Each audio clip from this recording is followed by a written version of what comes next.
Hi, my name is AJ Cole, and I'm the punter for the Las Vegas Raiders, and you are now watching Spotlight Raiders Talk. To last with the webs I'm weaving, I could change the past with all I'm achieving. Got my foot on gas, never stop competing. If you break like glass, then this life's gonna eat 'em. Make mistakes real fast, then you learn how to beat 'em. If you take off the cast, you can see all the healing. If the pain's in the past, move on from the grave and put your foot on the gas.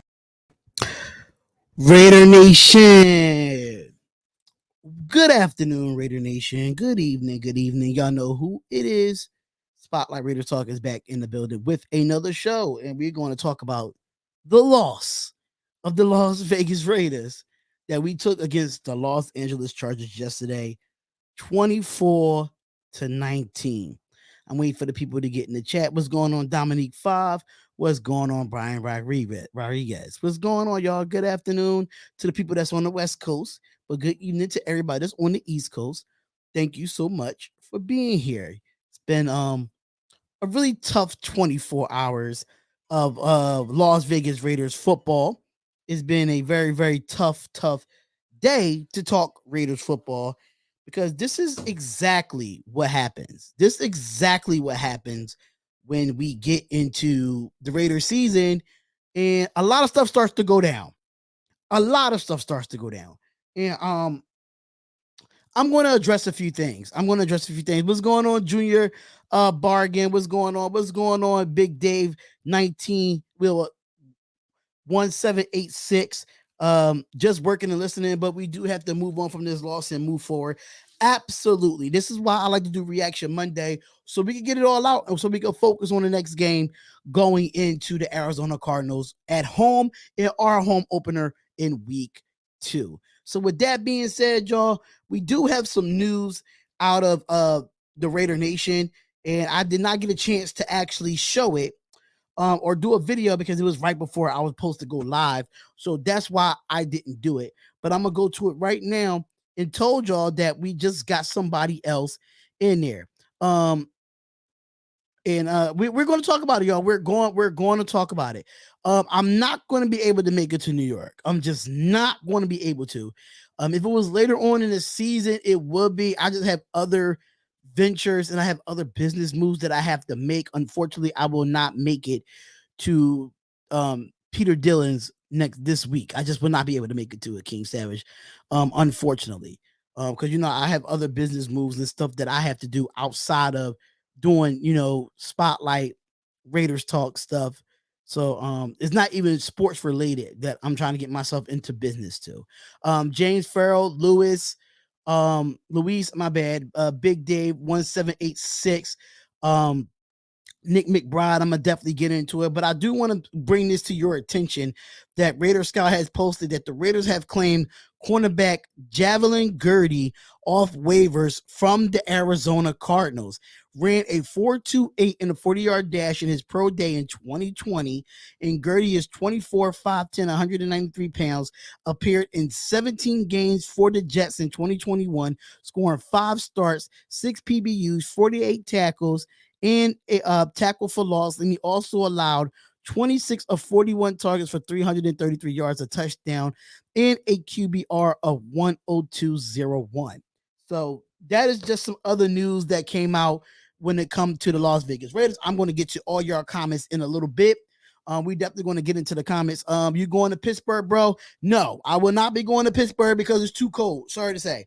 I probably won't be able to make it to any game this year, unfortunately. I'm just trying to make this a full-time gig so I can go and travel and meet Troy Moore. Yeah, I went to the Hall of Fame game, but the Hall of Fame game didn't really charge me much.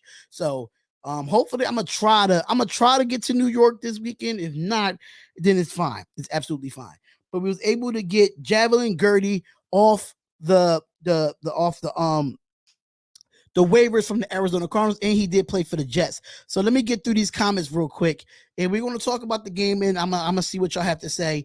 Nick McBride said, I don't put all the blame on Carr. That O-line, Illuminor, and some of the calls McDaniels made didn't make it just not good. Shaking my head. We will address this shit big time in practice this week. I agree. I agree. Hopefully, I will try to. I'm gonna try to make it in New York, bro. If I don't have to bring my equipment and just go out there for a day, then I might just have to do that. Yeah, but I'm looking for. Listen, King Savage, you got to hit me up on Instagram and keep me updated. I might be able to make it. I'm not too sure. Let me see what these business ventures are talking about and see if I can get out to Peter Dillon's just to go out there just for the fun of it and not even do a podcast. That's fine. RF4L from Richmond, Virginia, 804 was good. Dave 1786 says, felt like our starters had preseason game, get the rust off. Timing was off. 1 week does not define our season. Go Raiders, baby. Facts. So it's only the first game. We didn't play great football, but we were still in it, and we will get better. That's a fact. Shout out to you, my guy. Shout out to you. Brave Raider, what's going on? Chaos Raiders was going on. We shouldn't panic. This game is only 5 points, but we can beat them, and their defense is not scary. Okay. Nightmare Cortez, what's going on? Snoop, what's going on? Snoop Hernandez, what's going on? Joshua says, run the ball more like New England. Swim Raider says, salute Spotlight. What up, dude? I've calmed down from our loss. It's one game. I just hate to lose like that. Hey, we'll talk about it. We will talk about it. The only game I'll be able to make is Jacksonville games, and I'm 30 minutes away from the stadium. I'm trying to get to that game. I am really trying to get to this Jacksonville game. That's the game I really want to go to. What's going on, Arku, what's going on? Yeah, come through. I would be there. I'm gonna try to see. I'm gonna say I would keep you posted. Yes, keep me posted and inbox me on Instagram, bro. Palamalu, next man up. We'll see. After all the acquisitions that we did get. We'll definitely see. 80% the blame is for Carr. 20% goes to the offensive line. It's some other thing. It's more. Kenny Raiders. I could break that percentage down even more. Yeah, majority of that percentage is Carr, but I wouldn't say 80%. I'll blame Carr. I wouldn't say that. At least your Raiders offense looked better than the Cowboys offense last night. Yeah, y'all only gave up 3 points. That's a fact. Y'all only gave up 3 points. I saw the Derwin James cheating on the line and blitzing. Carr should have made a hot route and used a screen and try to control the pass rush. We're going to get into that too. Why is it the true Raiders fans know within 2 or 3 possessions if the Raiders are on the field? Why isn't it that a true Raider fan knows within 2 to 3 possessions if the real Raiders fans are on the field? Talk that talk. I missed it. Who did we all pick today? I don't know who we all picked today. I don't know. Yeah, that Jacksonville game is super cheap. That's why I'm trying to go. Because that game is super cheap. That's the main reason why I want to go to that game, man. But we're going to talk about it, man. I talked about it enough. Right after the game was up. If y'all was not in the live stream yesterday, make sure y'all go check out the live stream. Make sure y'all go check that out because I was being rude, but I was not trying to be negative in the chat. I was not trying to be negative, but people fail to realize this, right? We left 14 points on the field. That red zone to Waller was wide open. Adams, okay. So many penalties that were not called on the Chargers. I'm not worrying about the refs, bro. I'm really not. I cannot blame the refs when it comes to every loss, when it comes to us. I cannot blame the refs. Yes, was it missed calls? Absolutely. But am I going to sit here and blame the refs for certain calls they didn't call? No. Because at the end of the day, we have to play through the refs. I did a video on this on Roby Coleman today, and we picked up Javelin Gertie off of waivers from the New York Jets and the Arizona Cardinals. So we did pick up another corner because we need depth at the corner position. But hey, we're going to talk about it. Man. Like the video for the algorithm. Make sure y'all like the video for the algorithm. Get the people in here. Share it out to your Instagram, Twitter, whatever you need to share it out to. Make sure y'all do that, man. We definitely are in the building. DC will bounce back this Sunday. He definitely will. Raiders all day. We only had 3 penalties all game. That's a fact. We know that. I know that Everett is injured. I made a video about that too. We did sign Nikel, Robbie Coleman. If you did not go watch that video, make sure you go watch that video on the Spotlight Raiders Talk. And if you did not watch the video about me talking about Anthony Everett having a broken hand / broken thumb, make sure y'all go check that video out right here on the Spotlight Raiders Talk. Make sure y'all check that video out. I think the next 4 games we will improve. Yes, I think so. And that's why I said on my Twitter. My Twitter said that everybody needs to relax.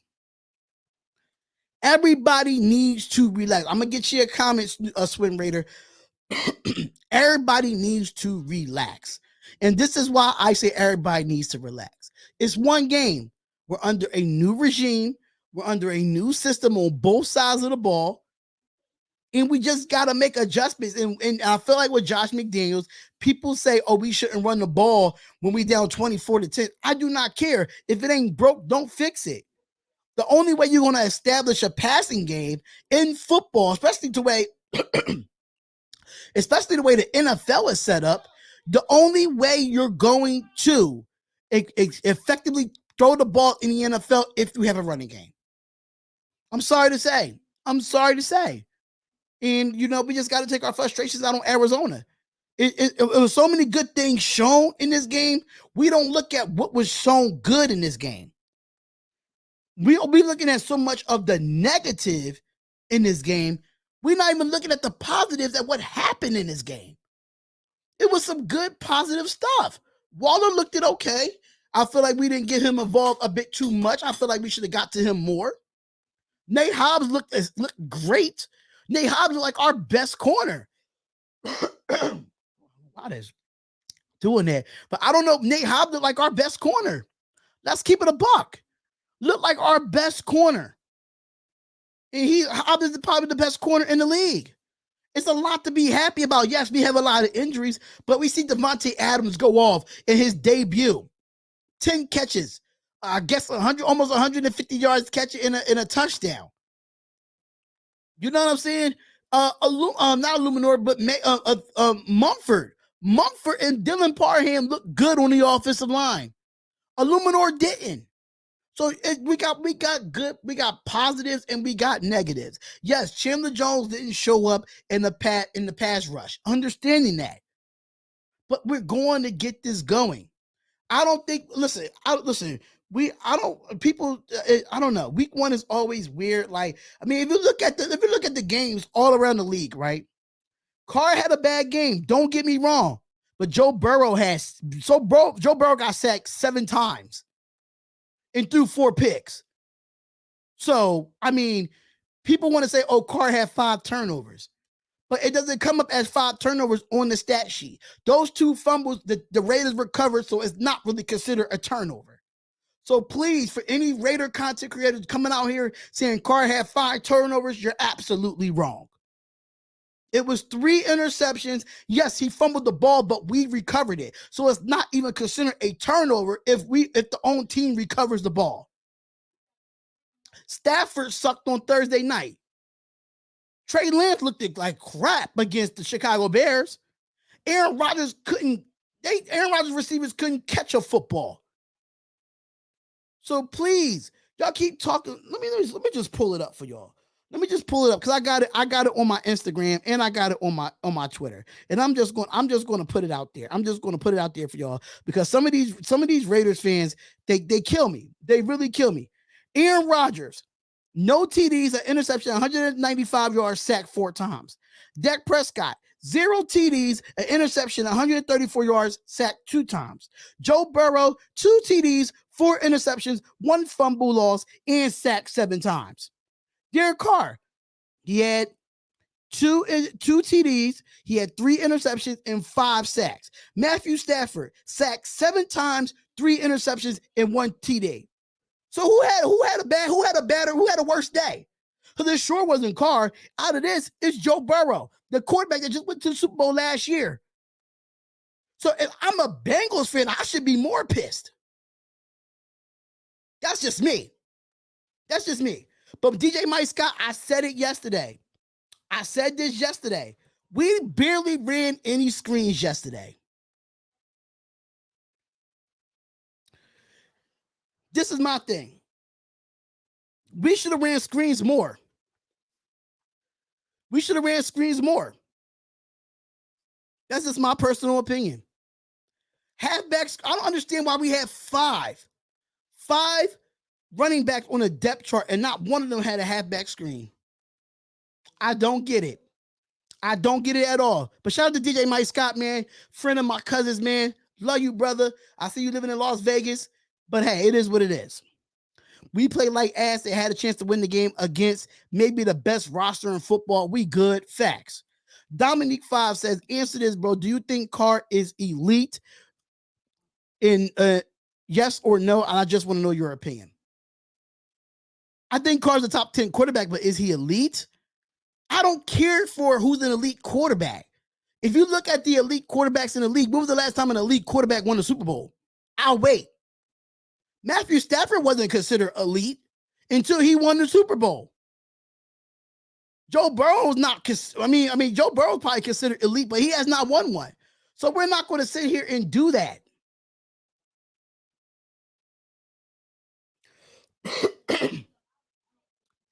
It doesn't matter though. At the end of the day, he took his team to the Super Bowl, but that's the one trick pony. I don't think the Bengals will go back to the Super Bowl. Let's be real. Let's be real. And even though he got sacked 7 times in the playoffs and still won the game, I don't think that's going to happen again. So what makes a quarterback elite? That's the question. What really makes quarterback elite? Pat Mahomes is elite. Russell Wilson is elite. I don't know if he's going to be elite this year because he's with the Broncos and the Broncos stink. But I don't like the word elite. Because I don't think any quarterback in the league is elite, in my opinion. The only real elite quarterback I say is Tom Brady. I don't think Aaron Rodgers is elite. I don't think Lamar Jackson is elite. I don't think Matthew Stafford is elite. Even if he won the Super Bowl, I don't think he's elite. So like, Carr has an elite arm, but is he an elite quarterback? No. No. Dak Prescott, is he an elite quarterback? No. Kyler Murray, is he an elite quarterback? No. So let's make it make sense. Carr is a quarterback that can help you win games. Let's be real. He can help you win games. We just struggled.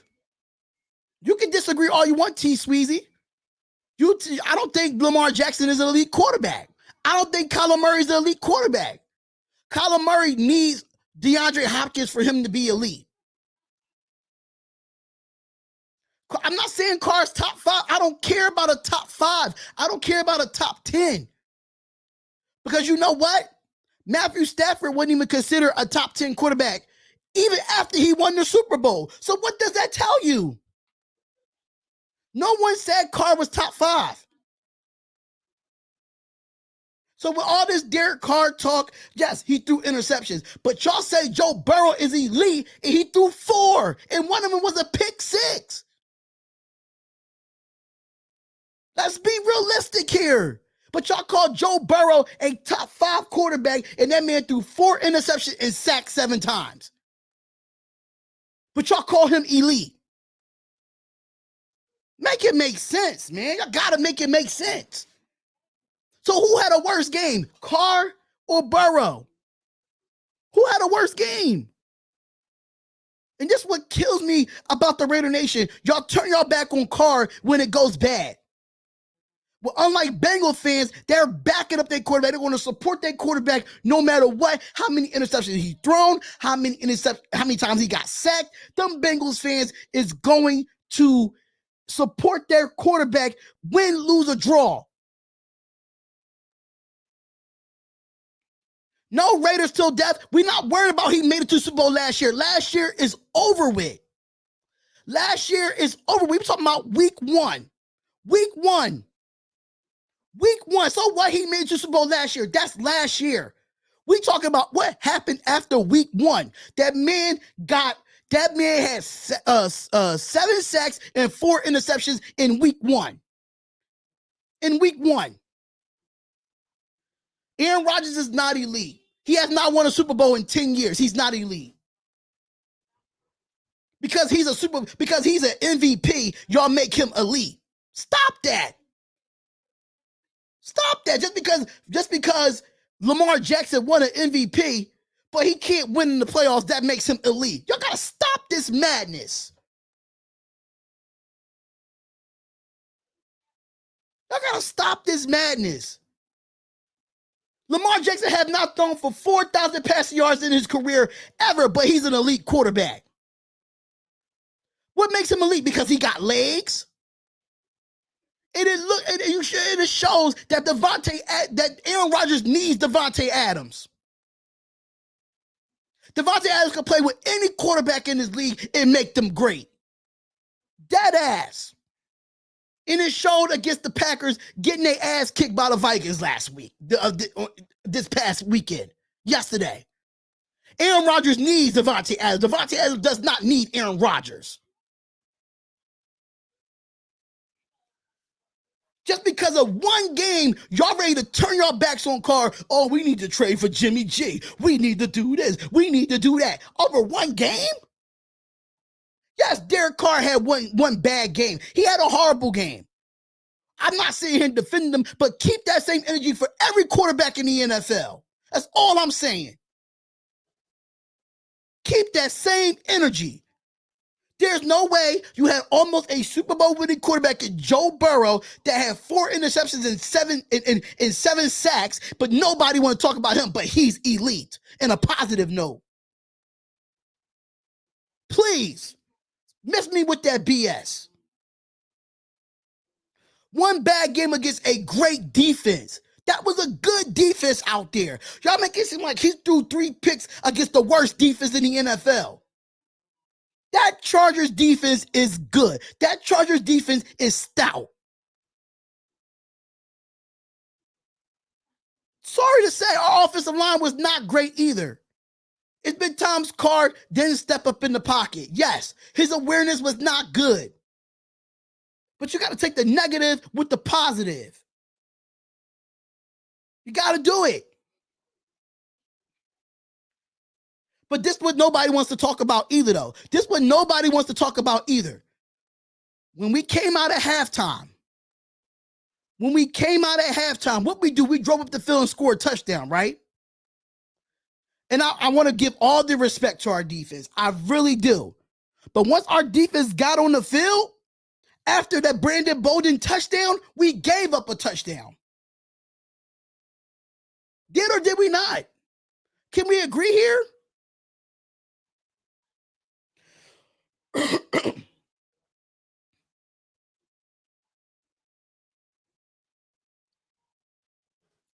Let's be real. Derek Carr took us down the field. He took our offense down the field when we got the ball. But just imagine.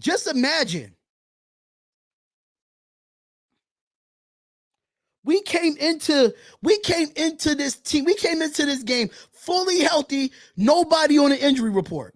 And now this week, we got like 8 players on the injury report.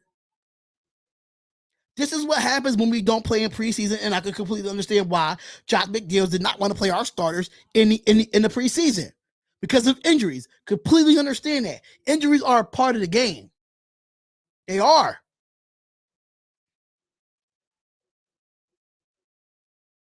They are a part of the game. We need to be healthy. That's why we had to go out and get Javelin Gurdy off of waivers and go get Nickel Robbie Coleman because Anthony Everett broke his hand and people was like, oh, Trayvon, we should never trade Trayvon Mullen. Trayvon Mullen would have been available by week 1. He wouldn't have been available. I don't even think he would be available for this game either if he didn't get traded.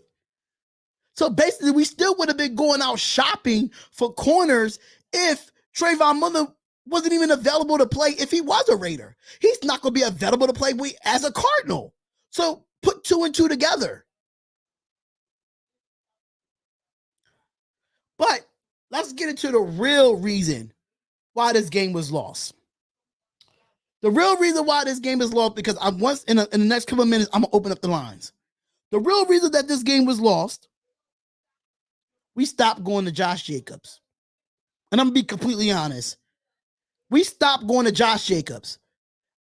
You prevent interceptions when you have an effective running game. You prevent that. As a former, what's going on, Sultan? What's going on?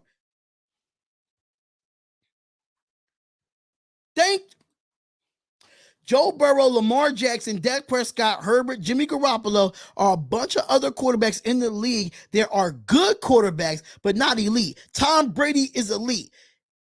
Tom Brady is elite. And how many quarterbacks? How many quarterbacks what? Thank you, all aboard the Raiders. We averaged 5.7 yards a carry with only 10 attempts. And we only rushed the ball 13 times this game.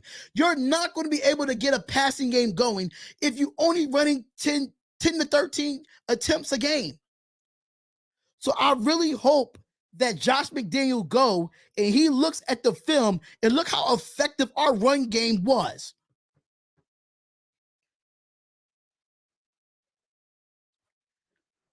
We got to look at that, man. We got to be realistic with ourselves when we doing this. We have to be realistic. If you're going to go by analytics and you're going to go by the play calling, I'm sorry to say, Josh McDaniels stopped giving the ball to Josh Jacobs. 10 carries is not enough for that man. It's not enough. It's not enough. It's how many times in the preseason we saw him run the ball effectively down the defense throats. How many times we saw halfback screens in preseason? And halfback screens will help. It will help us because it will definitely get the pass rush to stay content. Thank you. Thank you, Sultan. Thank you. We should have ran the ball in the final drive by 5, 2 timeouts, and we still had a 2-minute warning. I didn't understand why we took the first timeout. I didn't understand that. We could have had 3 timeouts and a 2-minute warning. But I could understand Josh McDaniels probably wanted to change stuff up. He do. Most of his carries came in the second half, which is understandable. Which is completely understandable. But he needed the ball more. He was catching the ball out the backfield, breaking tackles, going up the sideline. The boy was playing like a dog yesterday. He was playing like a dog yesterday, bro. There's no way in hell. There's no way in hell that you sit there. You're getting blocked. There's no way in hell. No way in hell that Josh Jacobs should at least had 20 carries or more all-purpose yards. Let's keep it a buck. It was an extension of the preseason. We didn't play our starters. The chemistry, you could get the chemistry, right? You could get the chemistry, right, from a way that you could do it in practice, but you need that game time chemistry. That's what you need. You need the game time chemistry. And I think we're going to learn that. We're going to learn that. And Josh McDaniels got it. I said this about Carr yesterday. Carr. And I said this at a point. If y'all saw my keys to victory video, what's going on, Danny? What's going on, Brandon? D Raider, what's going on? Augie Belladola. I don't speak to Docs. He don't speak to me and I don't speak to him. Best wishes, whatever he's doing, moving forward from that.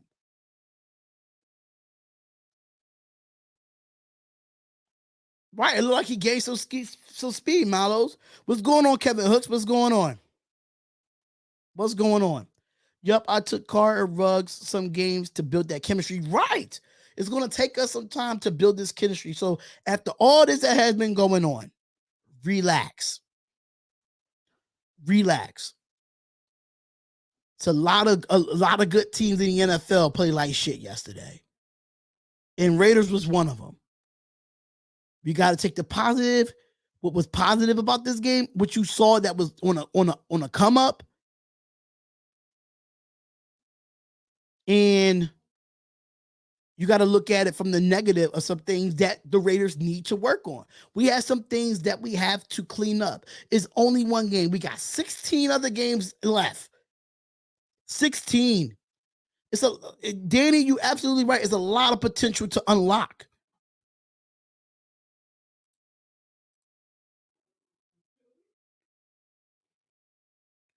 I don't know who this guy is. Keep coming in with this negative talk. I'm not with that. I'm not with that at all. But especially a lot of our players from last year got shipped out. Yeah, they did. But even if they did got shipped out, we're still under a new regime. We're still under a new totally offense and defense. This is Derek Carr's sixth offensive playbook in 9 years. This is his sixth playbook in 9 years. Yeah, trolls. Definitely the trolls, Sultan. Definitely the trolls. Time this dude out. Have some respect, troll. Yeah, that's why I'm not even timing them out. I'm banning them. Because I don't know who that is, and I really don't care who it is. But at the end of the day, guards need to slow down and see his distribute the ball better. There's too many weapons to be locked on one target. And I said that in the live stream yesterday. If y'all was not in here for the live play-by-play and reactions, I said it. He was targeting Davante Adams a bit too much. But if y'all see Raider Honcho's videos put out a video stating what Davante Adams had to say about that pass. And Davante Adams came out and said that he felt as though he should have helped Carr on that play. They should have helped him out on that play. But we're about to open up the lines here, y'all. We definitely about to open up the lines because I definitely want to hear from the fans and hear what y'all have to say about this game. So we're definitely about to open up the lines right now for y'all. And make sure y'all hit that like button. Make sure y'all hit the like button and subscribe to the channel.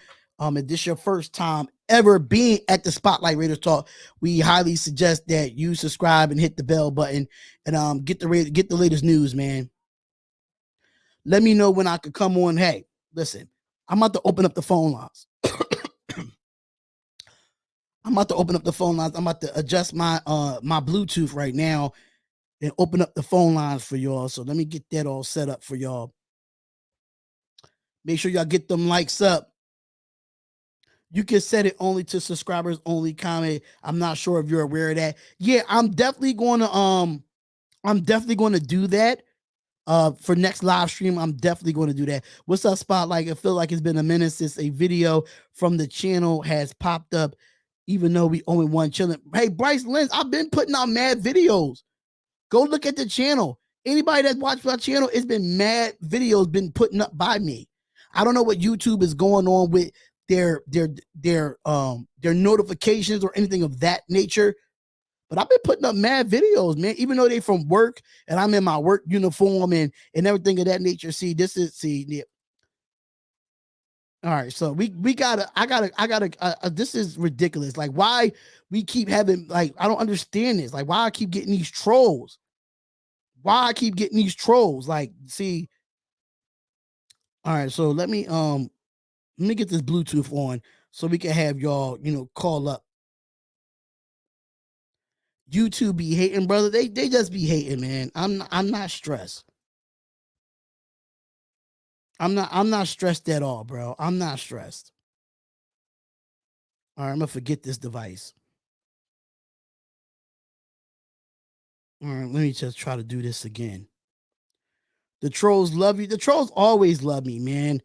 The trolls always love me, and I don't take no issues to that at all. I just don't. All right, so.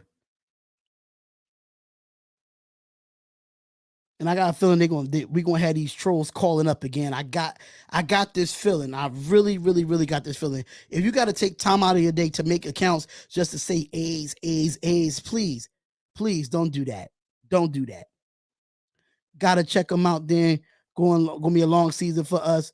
It's gonna be a good season. Right on. I ride with you, brother. Raiders for life. Raiders for life. Okay, okay. All right. So let me get this thing rolling so we can have the people call up. Let me put the banner up real quick.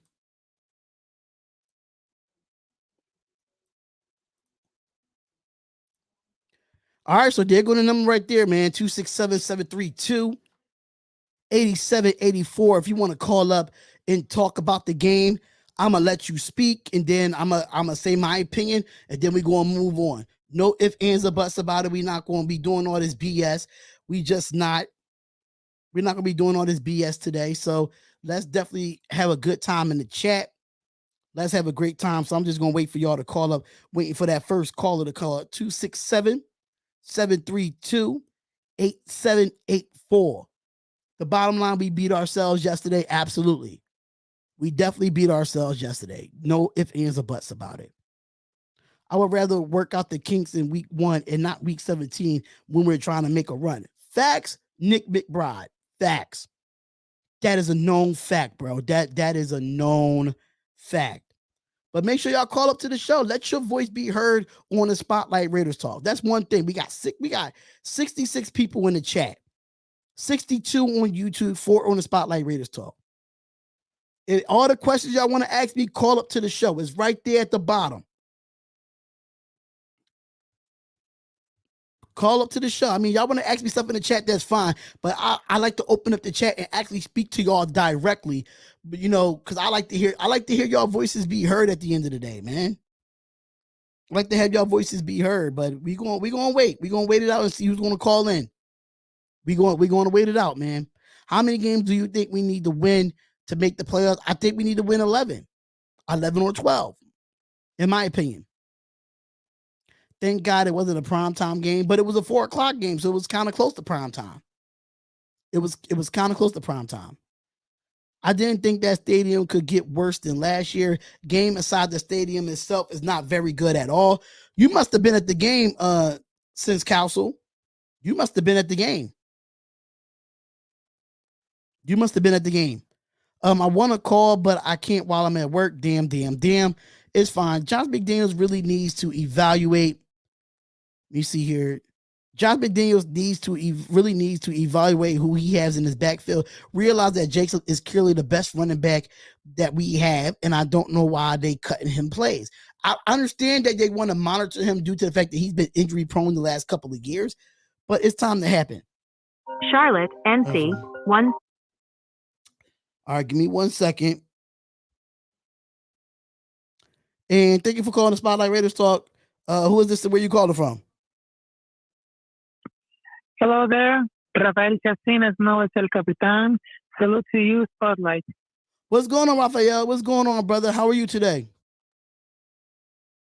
Well, what can I say about it? I was really shocked about yesterday's game between Las Vegas Raiders versus Los Angeles Chargers. And I was a little concerned about the offensive line because it didn't work so much well because, well, after they just released Ellis Leatherwood, it still remains like they still under construction about the offensive line. And they just made the initial game plan to rotate players throughout the game. Because when Josh McDaniels said there are 7 guys who deserve an opportunity, and one of these how they earned the opportunity was Nate Hobbs, which is a big X factor for that yesterday game. And that was really amazing. And whatever said about he thought it was a decent job in many ways to get ball at time. And there's another positive right here. Not only Nate Hobbs was the expected, but also Jermaine Eliminer because they just are building up with the multiple line changes right here. So I just wanted to tell that, well, it's week number 1, and we just lost against Chargers, which they have a great defense right here. But it's now time to hit the panic button, which is, in fact, it's now about the time to panic because right now, which is the first week, is really tough about the new regime of Josh McDaniels and Dave Ziegler. So that would be like a case. So if we need to will think positively and we think like there's so many things that we think about the possibility, and of course, if we think about the good leadership, good productivity, and of course, a great work, we can do anything about it. So there's no negativity over here. Just only positive things right here. Because if you look at the players like Ned Cobb, Jermaine Eliminer, and of course Devontae Adams, it makes sense to everybody else. But we need to focus about it because this is the week one. We don't want to waste our time about negativity.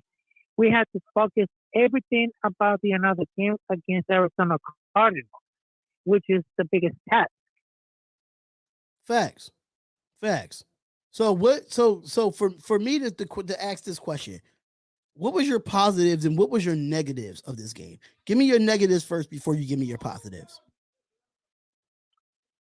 For me, the positive thing is Nate Hobbs and Devontae Adams. But the negative thing that I want to improve about it is the offensive line, the defense that went not so good during the first and second quarter. Because I was just saying about it because they have the five highest great players, which is Devontae Adams, Matt Crosby, Dallin Parham, which is the right guard, and the defensive tackle, Andrew Wallet. So it's not a surprise that well they're highly after over 100 receiving yards and a touchdown. And also it's nice to see the offensive downline part on that list because they don't allow the single and the pressure on Paulo right here. But we just rank it and pass pressure. So we need to improve like a little bit more. And we are to the position number 22. So that's the only negative thing that we can improve about it, the offensive line and the defensive. So we're not going to waste another time to see, well, the defense is really because right now the defense and the offensive line was really rusty a little bit. But if we need to improve about this more at the next week right here, where we can show that we have the perfect team right here because if we have to improve a little bit more so we can play a little bit more aggressively but not too far but we have to improve a little bit more of the offensive line and defensive which is the biggest concern.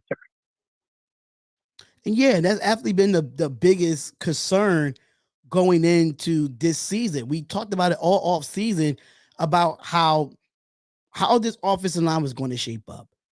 And from what I've seen, I was really confused in yesterday's game where they was switching the offensive lineup so much.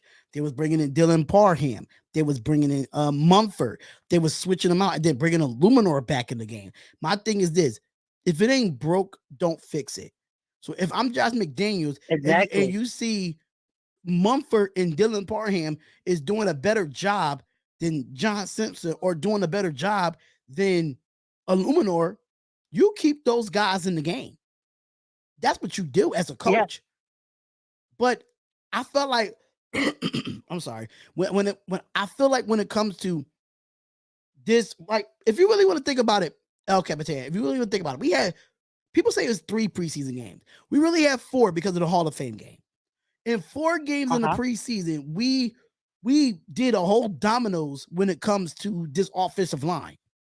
So you should have known who's your best strength star. Just because they've been in the league for a long time or been in the league and played under New England, that doesn't mean nothing to me. Whoever outplayed a person in the preseason, they should start in the regular season. You don't go experimenting in week 1. You just don't do it. And I felt like that's what Josh McDaniels was doing. He was experimenting, and now he was experimenting to a point where, okay, I got these 2 young guys. Dylan Parham is our first pick in this year's draft. Just go with them. You know what I'm saying? So we already knew this was the biggest issue coming in here, and it showed. Yeah, exactly. But I was just saying about it because Davante Adams was a strong debut, but it wasn't good enough to stop the Chargers, which is without Jason Johnson, which is really doubtful about it. But I just see with the first and second quarter without JC Jackson was really about the impressive about the defense of the Chargers. Mm-hmm. But the point is Devontae Adams and Nate Hobbs and of course Dylan Parton, those young talents right here, they really proved that he can still about it. They had they had a lot of productivity, they had a lot of energy, and of course they had so much power. And this is really good enough for about the season opener right here. Because I know that's not gonna have to like a panic room right here. So this is like the week one, everything as well. Because right now, for those Raiders right here, it's okay because the first thing is really tough about the newer team. But if we can really improve about the second week and the third week, so we're not going to get that panic button. And of course, if we had enough guts to beat Arizona Cardinals, that's the whole point right here. Because if Chargers to beat us, that's okay. But if the second week we have against Arizona Cardinals, which the last season they just went in 7 straight weeks winning, but they just went to a down for a hill, and they didn't still have the classify for the playoffs. Right. But in my case right here, it's not really enough because there are some issues, not only for the offensive line, but also the secondary. But they also have to contribute about it. But the last season right here, which we won against Chargers in the last game of the regular season, but in the opener season against Chargers, it didn't make somebody feel because they're just like they're like it right here. Adams has had 10 catches and 100 yards. That's Facts. really isn't enough for me to take feeling about it. But it was pass blocking and secondary could have slowed down for Justin Herbert, which is way better. And we're doing something about it. They just learn how to win that enough something to carry on over the 1 year to the next one. Because that's just the thing. We just think of the bad a literature right here because that's something about through work, preparation, and of course habits. And they really believe about that. They need a lot of work, preparation, and what's coming for the next week against Cardinals. So it's like an approved. Absolutely, man. And you know, El Capitan, I appreciate you calling up to the show and giving us your thoughts on this situation, you know, with the loss to the Los Angeles Chargers yesterday. Make sure y'all go subscribe to Raphael's channel. If you want to put your link in the chat, definitely do that because we do got another caller on the line. But thank you, bro. Okay, thank you. Thanks a lot, Spotlight, and I will see you there next time. And of course, Radio Nation for life. Salute to you. All day, brother. All day. All day, all day. All right, so thank you for calling the Spotlight Radio Talk. This is Spotlight, and who is this and where you calling from?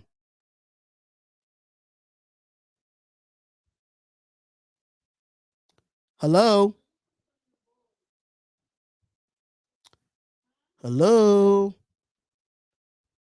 You know, hopefully they'll call back. But shout out to my guy Silver and Black Media with the $10 super chat. He said, "What about the no call when Matt grabbed Carr's face mask on the last play of the game? And it should have been an automatic first down." We're gonna talk about that. 191.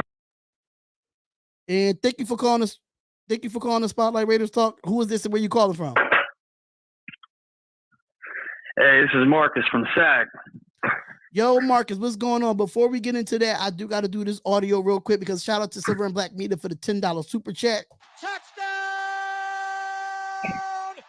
Raiders!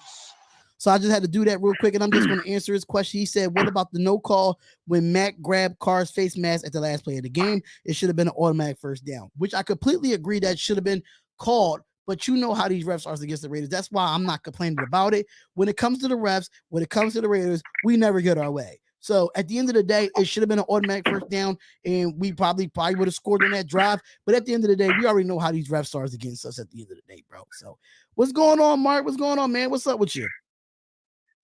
Hey, what up, Spotlight? Man, dude, that was a tough loss yesterday. But man, everyone, I feel like we can go on a little run, man. Don't be discouraged after one game. Right. You know what I'm saying? Absolutely. And I just feel like people just need to relax. They feel like we already like we in week 15 or something. It's only week 1, you know? Right. Oh, yeah. Yeah.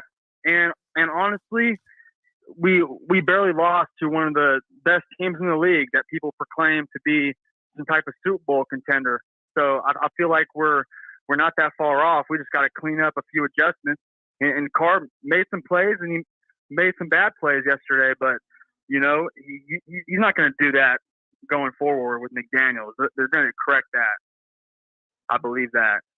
And shout out to Jack Kenner. Jack Kenner just said in the chat, he said, Marcus, you should meet up with me and Kojo 916. That's what he said. Oh, that's what's up. Yeah, I'm out here in Citrus. Okay. I wish I could be on the West Coast, man. I know a lot of West Coast Raiders over there, man. And you know, I wish I could be over there, but hopefully I can get over there soon and hang out with the West Coast, because I know I'll be hanging out with the East Coast, because you know I live over here in the East Coast. So once I get over the West Coast, man, I definitely got to link with y'all, especially in probably Sacramento or Oakland or wherever. You know what I'm saying? The whole West Coast is the Raiders for real. Yeah. Definitely. But I just wanted to ask a question. So these next few games, I mean, they're winnable games. We got the Cardinals, the Titans, and the Broncos, I think. So Okay. I feel like we can win this weekend and start rolling, and Carr starts spreading out the ball like he usually does, and we actually run the ball. We're balanced. We're the hardest team to beat, I feel like, because who do you stop? You know, you got the run game going, and then you start passing the ball and not turning over the ball. We would have beat the Chargers yesterday, and McDaniels know that. So he's about to. I feel like definitely we're going to correct some stuff, and we'll be good. Don't even worry. A lot of panicking out there, man. I'm like, geez. It happens. Like, we already knew what the issue was. Every game. Right. We already knew what the issue was going into the season was the offensive line. That was the biggest question going into this game. That was the biggest question. And I think Josh McDaniels need to go back and look at the film and look at the coach's film and see what was effective and what not was effective as a coach. Because if you look at it, 13 rushing attempts, Josh Jacobs had 10 of those 13 rushing attempts.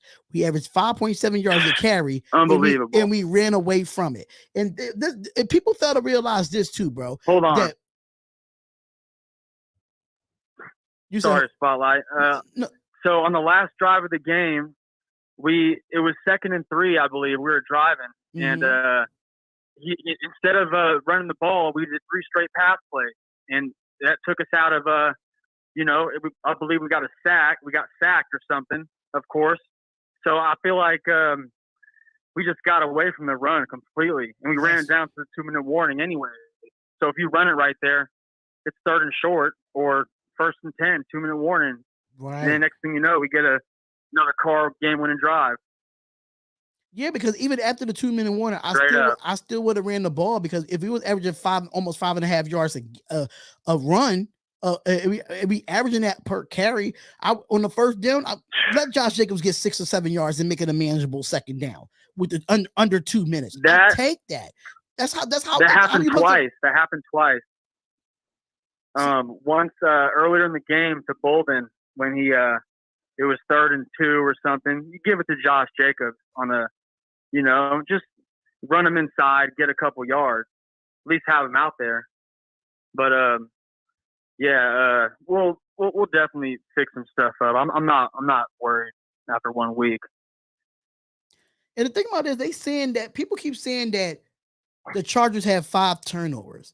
Now, if you look at the stat sheet, right?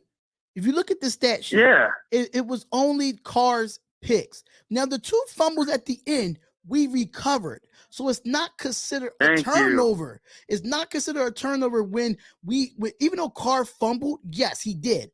But we able to get the ball back. So that's not considered a turnover in the stat line. So if you really want to look at it, it was 3 turnovers, and the Chargers did not capitalize on all 3 turnovers, and we still lost by 5. So people are out here making it seem like that we got smoked out here. But people fail to realize this. One more thing, too. Oh, go ahead. Go ahead. Go ahead. No, you got it. You got it, bro. what's it called? Lost my train of thought. Okay, so hopefully, Spotlight. hopefully you get it. Hopefully you get it back. You got it, bro. You got it, bro. But this is another thing too. When we came out into the second half, we went right down and scored. Now, if the defense would have got a 3 and out after we scored, you would have seen how the momentum on the offense could have been. But we let them go right down the field. I'm not saying it's the defense's fault, but it's not. But in that situation, in that particular situation, it was. I'm not saying the whole game. I'm just saying we came out, we got the ball in the second half, we went down and scored. We was down 7. We're basically driving the whole second half, except those turnovers. But Carr missed a few throws. You know, he missed Waller, he missed Adams. He can make those throws. People act like he can't, but right. One more thing I was going to say. What did Joe Burrow do yesterday? People don't want to say anything about that, and I feel like it's because he's the new poster child for the NFL or whatever. I don't know, but Carr is always disrespected. He has a bad game, and it's people want to get rid of him. And then next week, it's the opposite. But the thing about it is, all the quarterbacks that's better than Derek Carr had a bad game just like Derek Carr. Aaron Rodgers, exactly. Dak Prescott, franchise Joe Burrow, all these bad games. All these franchise quarterbacks had bad games, and Carr was just on the list with the rest of them. That's all it was. Thank you. That's it. That's all it was. Right on, spotlight. But it's just our Raiders fans. We have so much high expectations because Devontae Adams. It's just like, okay, Carr has to be. Right. It's like Carr has to be like he has to be perfect. Like he can't turn the ball over. Yeah. Like he can't do this. He can't do that. It happens. It's football. You're going to turn the ball over some way, somehow. It happens. Yeah. He definitely doesn't get the passes, but he needs to play better. He knows that. If he and what I've seen from him these last few years, he's definitely more of that. He's the leader of the team. You know, he's the spirit of the team. He keeps everyone in check, and like you said, he's got to play good if he wants to keep people in check. So, I mean, I'm not worried about Derek Carr at all. He's our guy. Hey, Bentley the Gent. You saying 3 times though, but Burrow threw it 4 times, and one of those was a pick 6. Right? Exactly. Didn't watch the game. Carr. I'm sorry, but Carr had 3 picks, and none of them was pick 6. Burrow got sacked 7 times. You. Burrow had 4 picks, and one of them was a pick 6. Enough said. This kid didn't even watch the game. Enough said. Yeah. But in this offense, you can't turn the ball over. But this is part of playing football. Yeah. If people fail to realize, it's going to be times where running backs fumble. It's going to be times where quarterbacks throw interceptions. Aaron Rodgers threw an interception. Dak Prescott threw an interception. Matthew Stafford threw a few interceptions on Thursday night. Josh Allen threw 2 interceptions on Thursday night. These are all elite. These are all elite quarterbacks that y'all call elite quarterbacks, and just had bad games just like Carr. Now, let's be real. Right. Buffalo has a high-power offense just like the Raiders do. And Josh Allen threw 2 interceptions in a high-power offense. But just because it's our offense, and just because when it's the Raiders, Carr can't do that. I think it's BS. I think it's BS. Honestly, Spotlight, what I saw yesterday, I mean, no moral victories, of course, but you could definitely take a lot of positives out of that game. We had a lot of potential plays out there that I think we're going to hit late as the season starts going, as we start developing chemistry. It's a new offense, and it's but we got a new weapon on the outside. When's the last time Carr had an outside weapon with 10 catches? Exactly. I can't name one. So it's the inconsistencies. This is what Bentley the Gent said. It's inconsistencies. It's consistent with Carr. That's the difference. How do you expect Carr to be consistent? How you expect Carr to be consistent with his 6th offense in 9 years? He has 6 offensive When everything play around styles. you is inconsistent, when Right. everything around you is inconsistent, The offensive how line- can you be consistent? Right. The offensive line is inconsistent. You got to think about that. Yes, I understand that he was forcing it to Adams a little bit too much. I can completely agree with that. But we're not going to sit here and say that this man has not been through so many offensive playbooks in 9 years. He's been through 6 playbooks in 9 years. And this is his 6th playbook that he's learning. Mind you, this offense has not been on the field in 4 preseason games. The starting offensive lineup. Waller didn't play. Renfro didn't play. Adams didn't play. Mac Hollins did, but is Mac Hollins? He only had 1 catch. Waller was out all of camp. Exactly. Wasn't Waller out all of camp? Exactly. So you can't expect perfection from a quarterback where every quarterback in the league is not perfect. That's it.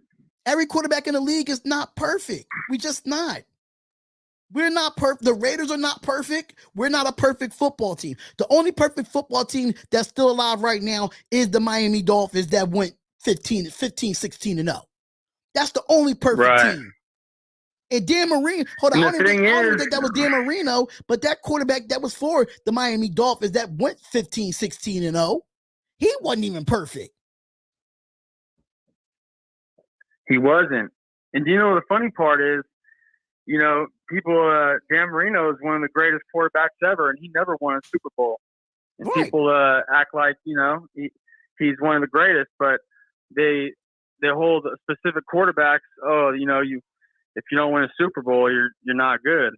Absolutely. Or, you know, I'm just saying in general, like we just gotta, we gotta learn that this is all new to Josh McDaniels. This is all new to Carr. It's all new to Adams. It's all new to this offensive line. Mm-hmm. Mind you, even though that it's a copycat league, but the language is different.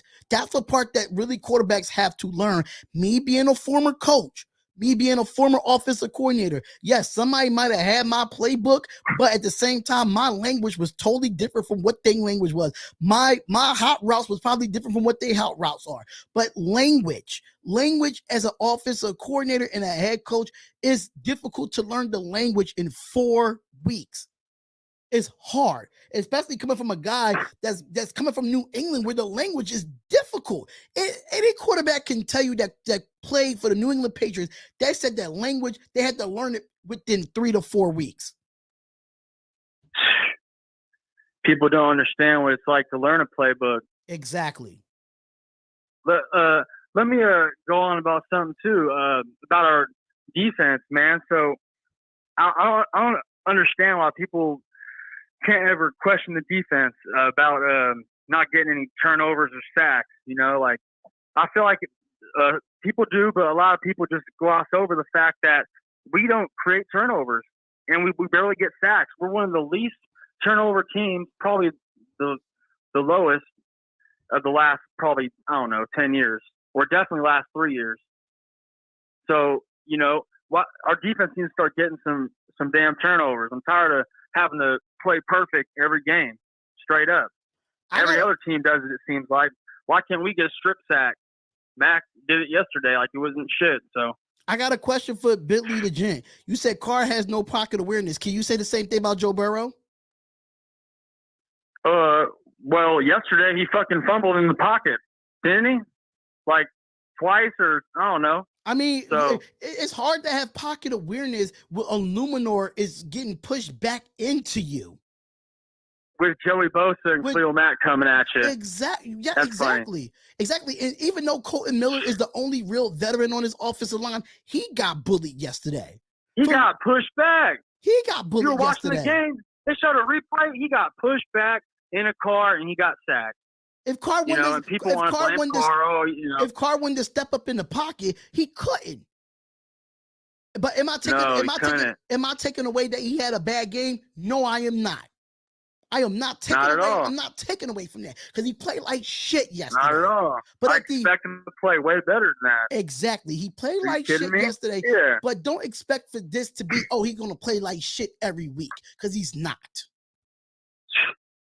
People forget the last 4 games last year. He had 3 or 4 game-winning drives and to get us in the playoffs. And he definitely has the pulse on this team, along with other leaders on our team like Renfro and Waller and Adams. Right. It's definitely overreaction Monday. Yeah, People, it's just overreaction Monday. Yeah, that's all. It's fine, y'all. It's fine. Y'all say Carr doesn't have this, Carr don't have that. But then when Carr throws for 400 yards next week against the Cardinals, and he has like 3 touchdowns and no interceptions. Oh, we love Carr. We love Carr. No, you love him when you love him, and you hate him when you hate him. Keep the same what he's energy. Supposed to do. Like, keep the same energy. Yeah, period. Exactly. If you're gonna say Carr's got to go, then just stay there. Right, That's just stay all. there. Even when y'all, because all these people that said Carr had to go last season because the way the season went, but then when he went to the playoffs, everybody loved him. So, hello. And when we got Adams, everyone's saying we're going to the Super Bowl. It's like, how does that make sense? You said, oh, like he's got to go, and now all of a sudden we're going to the Super Bowl. I don't understand. Listen, I'm taking it one game at a time. That's why when people say, Spotlight, what is your record prediction? I don't do them. I don't do them. Right. I expect to make the playoffs. Simple as that. I don't know what the record is. I just want to get in. Right. I just want consistency going to the playoffs, getting into the postseason.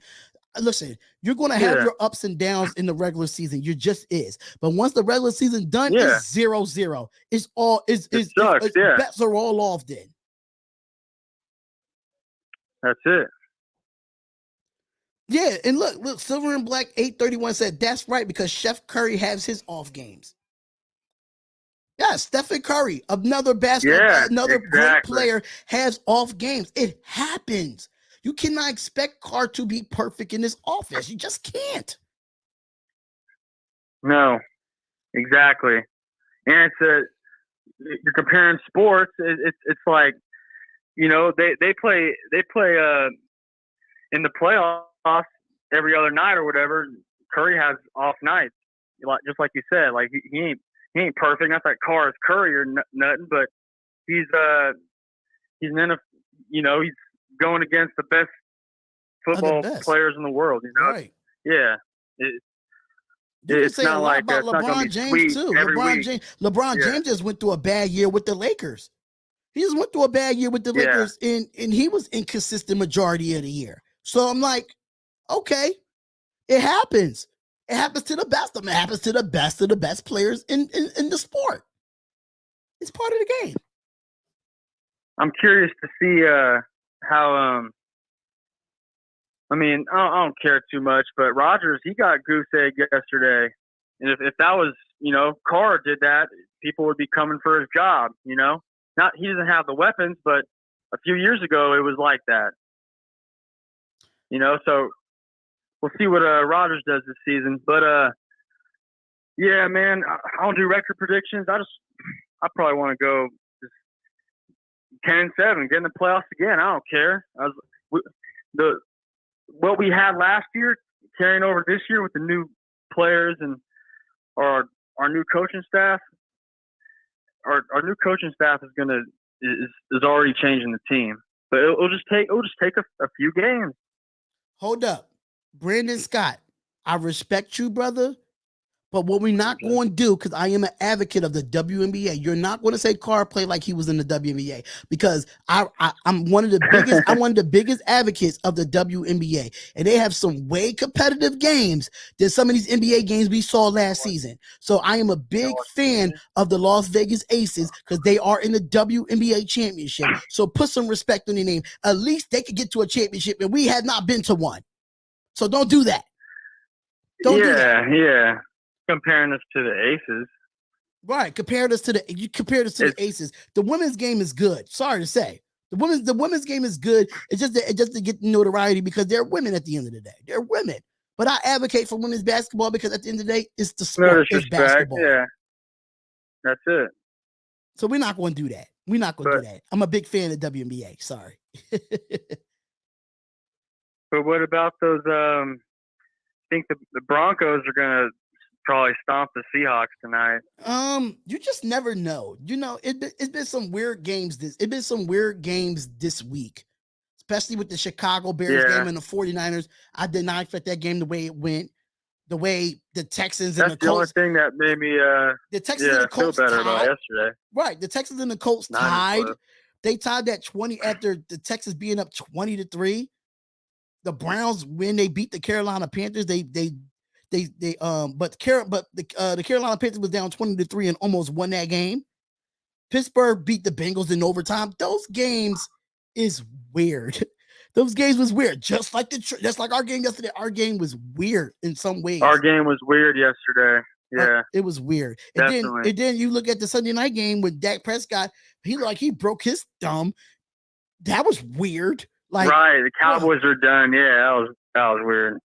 But it was weird, man. Let's go through the schedule real quick. Not any real record predictions, but just so we got the Cardinals, Titans, Broncos. So we win those 3 games, right? And then you play the Chiefs Monday night, and who knows? Out of those games, right? So that's the next 4 games that we have is Arizona, Tennessee, Denver, and KC. Yep. So I say we beat Arizona. I say we beat Tennessee. I say we beat Denver. Yep. We lose the KC on Monday night. Yes. All right. Yeah. Out of those 5 games, we're 3-2. I'm fine with. I'm fine with being 3-2. Yeah. I'm fine with that. Yeah. Yeah. We don't want to be 2-3, but we're fine with 3-2. Yes, I'm fine with 3-2. I think we beat Tennessee. I think we beat Arizona, and we beat Denver. I think we beat those. I think we lose our next. I think we go on a 3-game winning streak, and then we lose to KC. And then we go back. Then have a bye week. And they have a bye week, then go back on our winning streak. Yep. And then you got the Saints, the Seahawks, and the Jags, I think. And the thing about it is, though, like Carr owns the Saints so far. Yeah. He owns the Saints. Yeah, that's going to be in New Orleans. We're going to need that game. I understand that's 2 divisional games, but I think everybody's going to split. I don't think nobody's going to get swept in this division in the AFC West. I just don't see it. I think we split with Denver. I think we split with KC, and we split with the Chargers. That's just how I see it. Bottom line, we're going to go 3-3 in the division. I don't care how it's done. We're going to do it. Yeah, we're going to split. We're going to split with the division. This is the toughest division in football. This is nothing easy about our division. Yeah. There's nothing easy about it. Exactly. Nothing easy about it. Best division in football. And we only lost by a few points yesterday, 5 points. Hold up. Dominique, they played perfect. Hold up, Dominique Fub. How does asking a lot for the Raiders? How? Cardinals is a beatable game. Tennessee just lost to the bum-ass Giants yesterday. Yeah. Sorry to say. But Denver might be out of those 3 games. Denver is going to be our test. For real. I think Denver is going to be competitive against us. I think we'll get them. But we'll beat Arizona and we will beat Tennessee. Yes, Derrick Henry is still Derrick Henry. But at the end of the day, if you go back and look at that Giants tape against the Tennessee Titans, we can beat Tennessee, bro. We can beat Here's Tennessee. What we're going to do against Tennessee. We're gonna stop the run. We're gonna try to at least, and we're gonna make them pass, and then we're gonna air it out or ground and pound. We might be more balanced by then because that's where I think we should be. I mean, if we have to air it out, but we need to have more than 13 rushes. You know what I'm saying? We need to have at least 20. Absolutely. Have a more balanced attack, and then like I was saying earlier, who do you stop? Yeah, we just got to spread the ball out a little bit more. He said, because you never know this year. He said, because you never know this year, at least 2 games we should win. If we don't, am I wrong? But I feel like when we get to that 3rd week, I think we'll be gelling by that 3rd week. I really think we'll be gelling. Yeah. I think the more that we on the field with each other, the better we get. So I have faith in my team. I feel like Dominique Fab right now, bro. I rock with you, and you've been rocking with me for a long time, but I feel like you don't have faith in this team at all.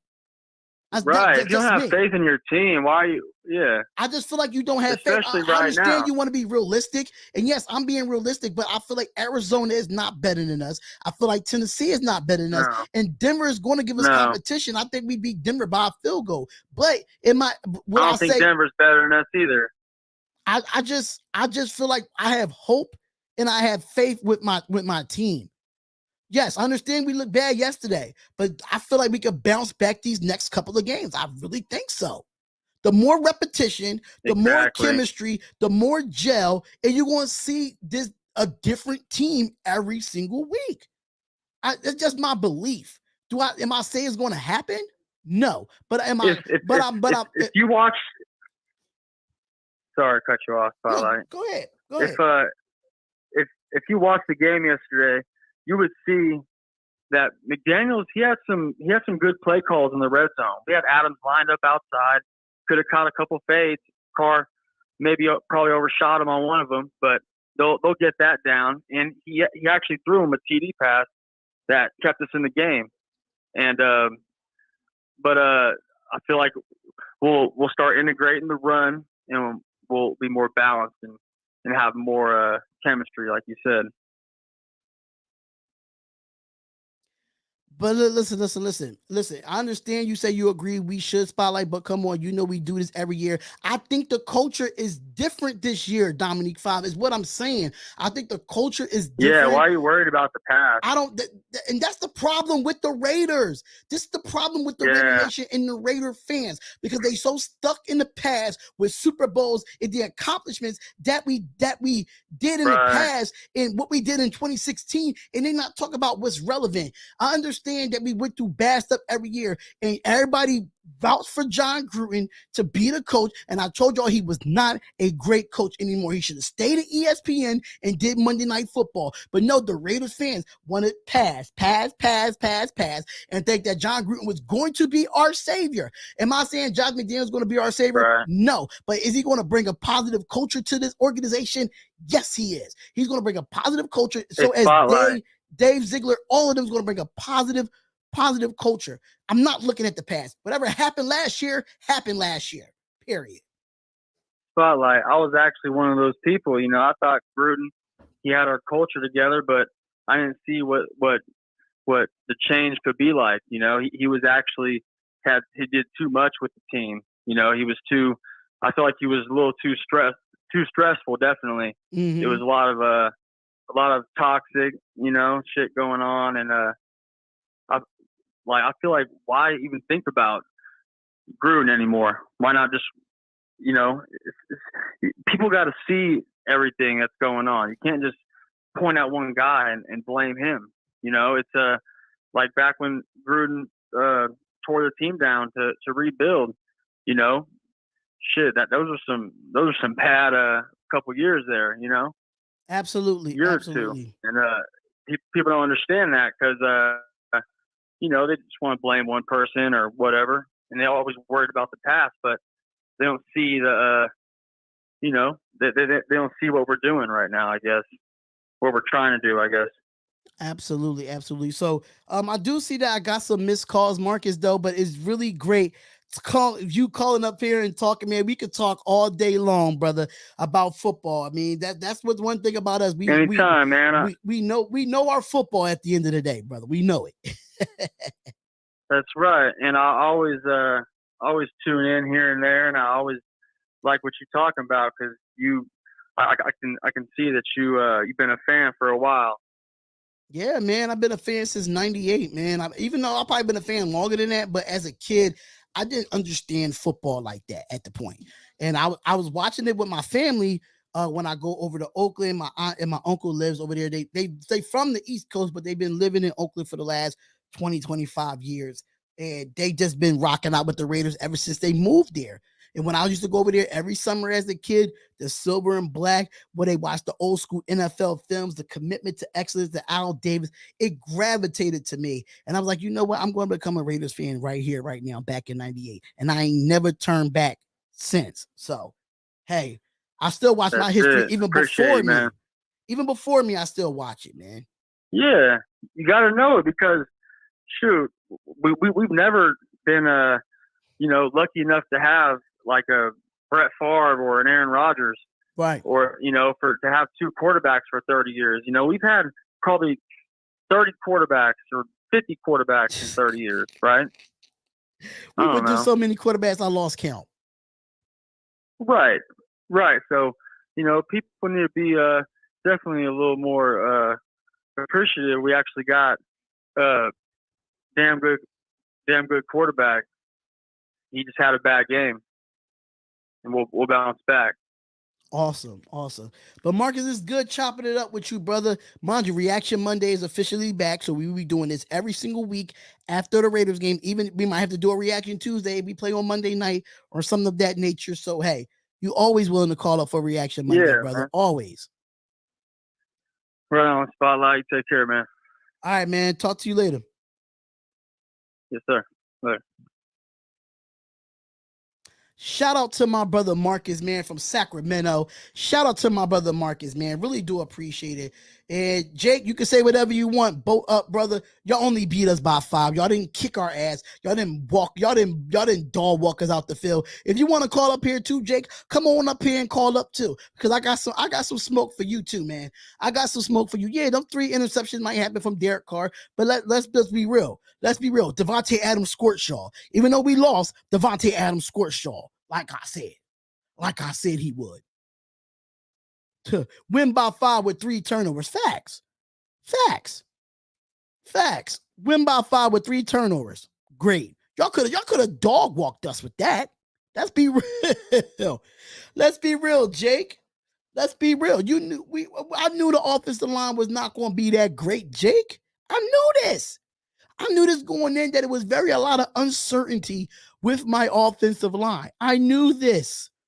But like I said, it don't matter if we blew you guys out or keep it close. A win is a win. I'll take it. But y'all making it seem like y'all won the Super Bowl. Los Angeles, PA. And thank you for calling the Spotlight Raiders Talk. Who is this and where you're calling from? What's going on, Spots? This is Albert from LA. What's going on, man? What's up with you? But let me finish this real quick and let Jake know, because Jake the Snake is a Chargers fan. Y'all act like y'all won the Super Bowl. Something that y'all never reached. Something that y'all never reached. But go ahead. It is what it is. They just talk over any little whoop-de-whoop thing. Like you said earlier. They got their little revenge. They got their little revenge. You guys barely beat us. If Carr didn't play like doodle yesterday, we won easily. Right. You know what I mean? The defense did their thing. Defense stepped up, and like you said, the offensive line is sus.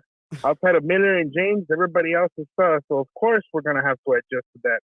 Right. This is one game, man. We'll be all right. That's what happens when you don't get any burn in the preseason either. We had no burn. The first offense had no burn. So let's see how what good you expect. We're just gonna come out here. Let's see how good that defense is when they go up against KC on Thursday night. That should be a good one. Let's see. Let's see how good this offense and this defense is when y'all play KC Thursday night. I'll be watching. I'll be watching. Yeah, that should be a good one. I mean, you got to stay in touch with the division, see what's going on in the division. So Facts. But what's going on, brother? What's up, man? No, not much. Just hearing all these dudes trying to trade Carr already, and why didn't he do this? Why didn't he do that? Why doesn't he run? Why doesn't he that? It's just funny to me, dude. It's like, all right, you guys say you guys are Raider fans, so you guys are smashing out how many times you guys can. That's not loyalty, bro. That's not loyalty, man. It's not. We got a lot of fake Raiders fans out here. We really do. And people can say For what sure, they want. bro. They moved to Vegas, and all of a sudden, everybody's a Raider fan. Get the fuck out of here. Right. And I just feel like it'd be a lot of fake Raiders fans on YouTube as well. It'd be a lot of them, and people want to make channels and act like they really Raiders fans, and they really not. If you don't know the history of this team and what this team's been through in the last 20 years, you're not a Raiders fan. Sorry to say. We've been through hell, man. We suck so much. The last time we were good is when I first got into the Raiders, which was back in '94. So it's been a while, man. Wow, that's 4 years. That's 4 years after me. I mean, I started like in the Raiders in '98. So like we right here. Yeah. I mean, my uncles used to watch us as a little youngster, so I caught up on it. I love colors. I love what they were about. I did all my research on them, so I said, "Fuck, this is my team." Raiders till I fall. And people are in the chat saying, "Oh, Chargers fans, where y'all at when it counts?" Listen, this is what happens with the Chargers every year. They start 5-0, they start 6-0, and they start to fold when it gets close to the postseason. Yeah, I'm yeah. just saying. Of course. I mean, we'll see them in Vegas. When we see them again, we'll be already. We should be hitting a lot of cylinders on our offense. Right. Absolutely. So we'll see. I mean, it's just one game. I'm not worried. I'm too worried about it.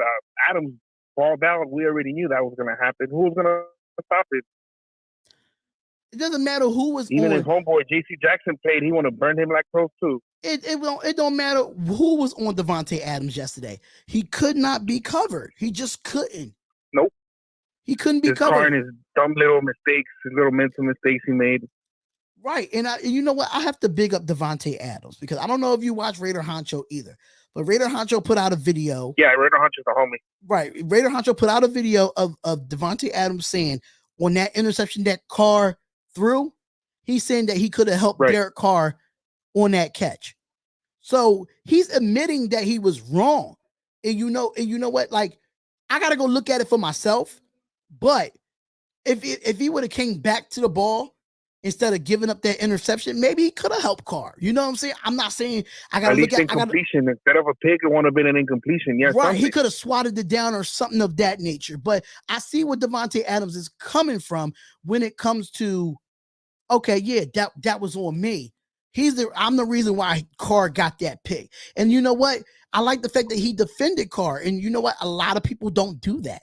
A lot of Raiders players. I defend Carr like a mofo. Right. He's the best quarterback we've had in a long time since Gannon. And it's not even saying much. That's what I tell everybody. We got Gannon when he was like 100. So hold up, Dundee. Hold up, Dundee. You said Spotlight. You can't be calling people out on their fandom because of differences in their opinions. It doesn't mean that they aren't fans. Kill the static. It's a difference between a bandwagon and a difference between a fan. That's what I mean. Fan. Yeah, of course. That's what I mean. It's a difference between a bandwagon and there's a difference between a fan. So if you can't compare the two, you're a bandwagoner because of Davante Adams just coming here. Where was you at last year? Where was you at the year before? Because I was going to Vegas. Yeah, right. Yeah. I mean, before we went to Vegas. Knows the history of the Raiders. Exactly. You know what I mean? Exactly. So it's not about kill that static. It's not about killing that static. I'm calling out the bandwagon fans that just finally want to become Raiders fans. No. All of a sudden. If you want to become a Raiders fan, you have to know your history being a Raider fan.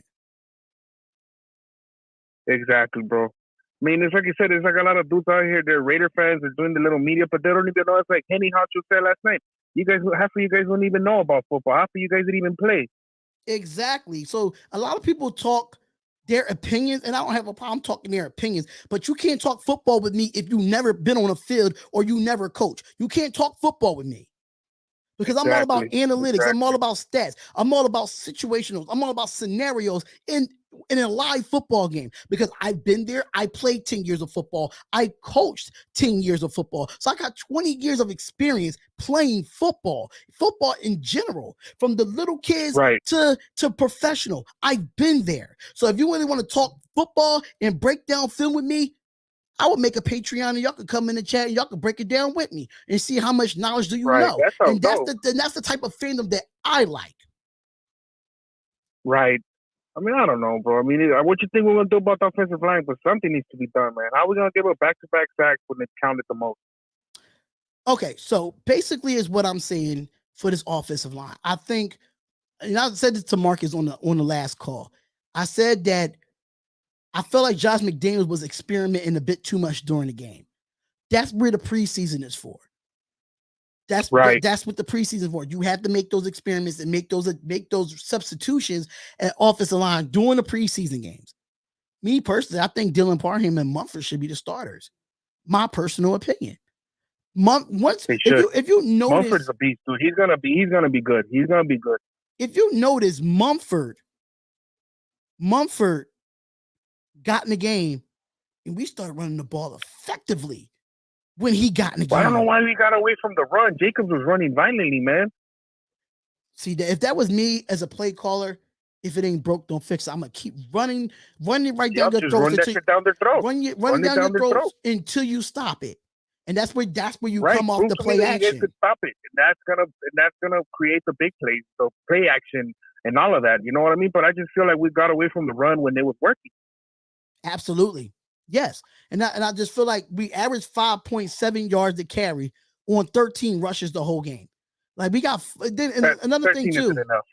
Yeah, 13 is not enough. And then if you don't want to do the rushing attempts as that, what you could do is that you got two good pass rushers on the outside. The only way to contain them, they're going to come upfield every time you're going to pass the ball. Dump it off to the halfback in a halfback screen. Yeah, screen game, tight end screen, running back screen. Yeah, wide receiver screen, anything that's going to get them going one direction, and guess what? We're on the other side. Like you said, I think McDaniels was just pressing too much. He was trying too hard his first game. So hopefully he adjusts. He's a great offensive mind coach, so I will be all right. I just didn't. Only thing I didn't like is that he went away from the run game, and then on top of that, the trick play. The trick play was trash. Yeah, that was like, what are you doing, bro? Come on, man.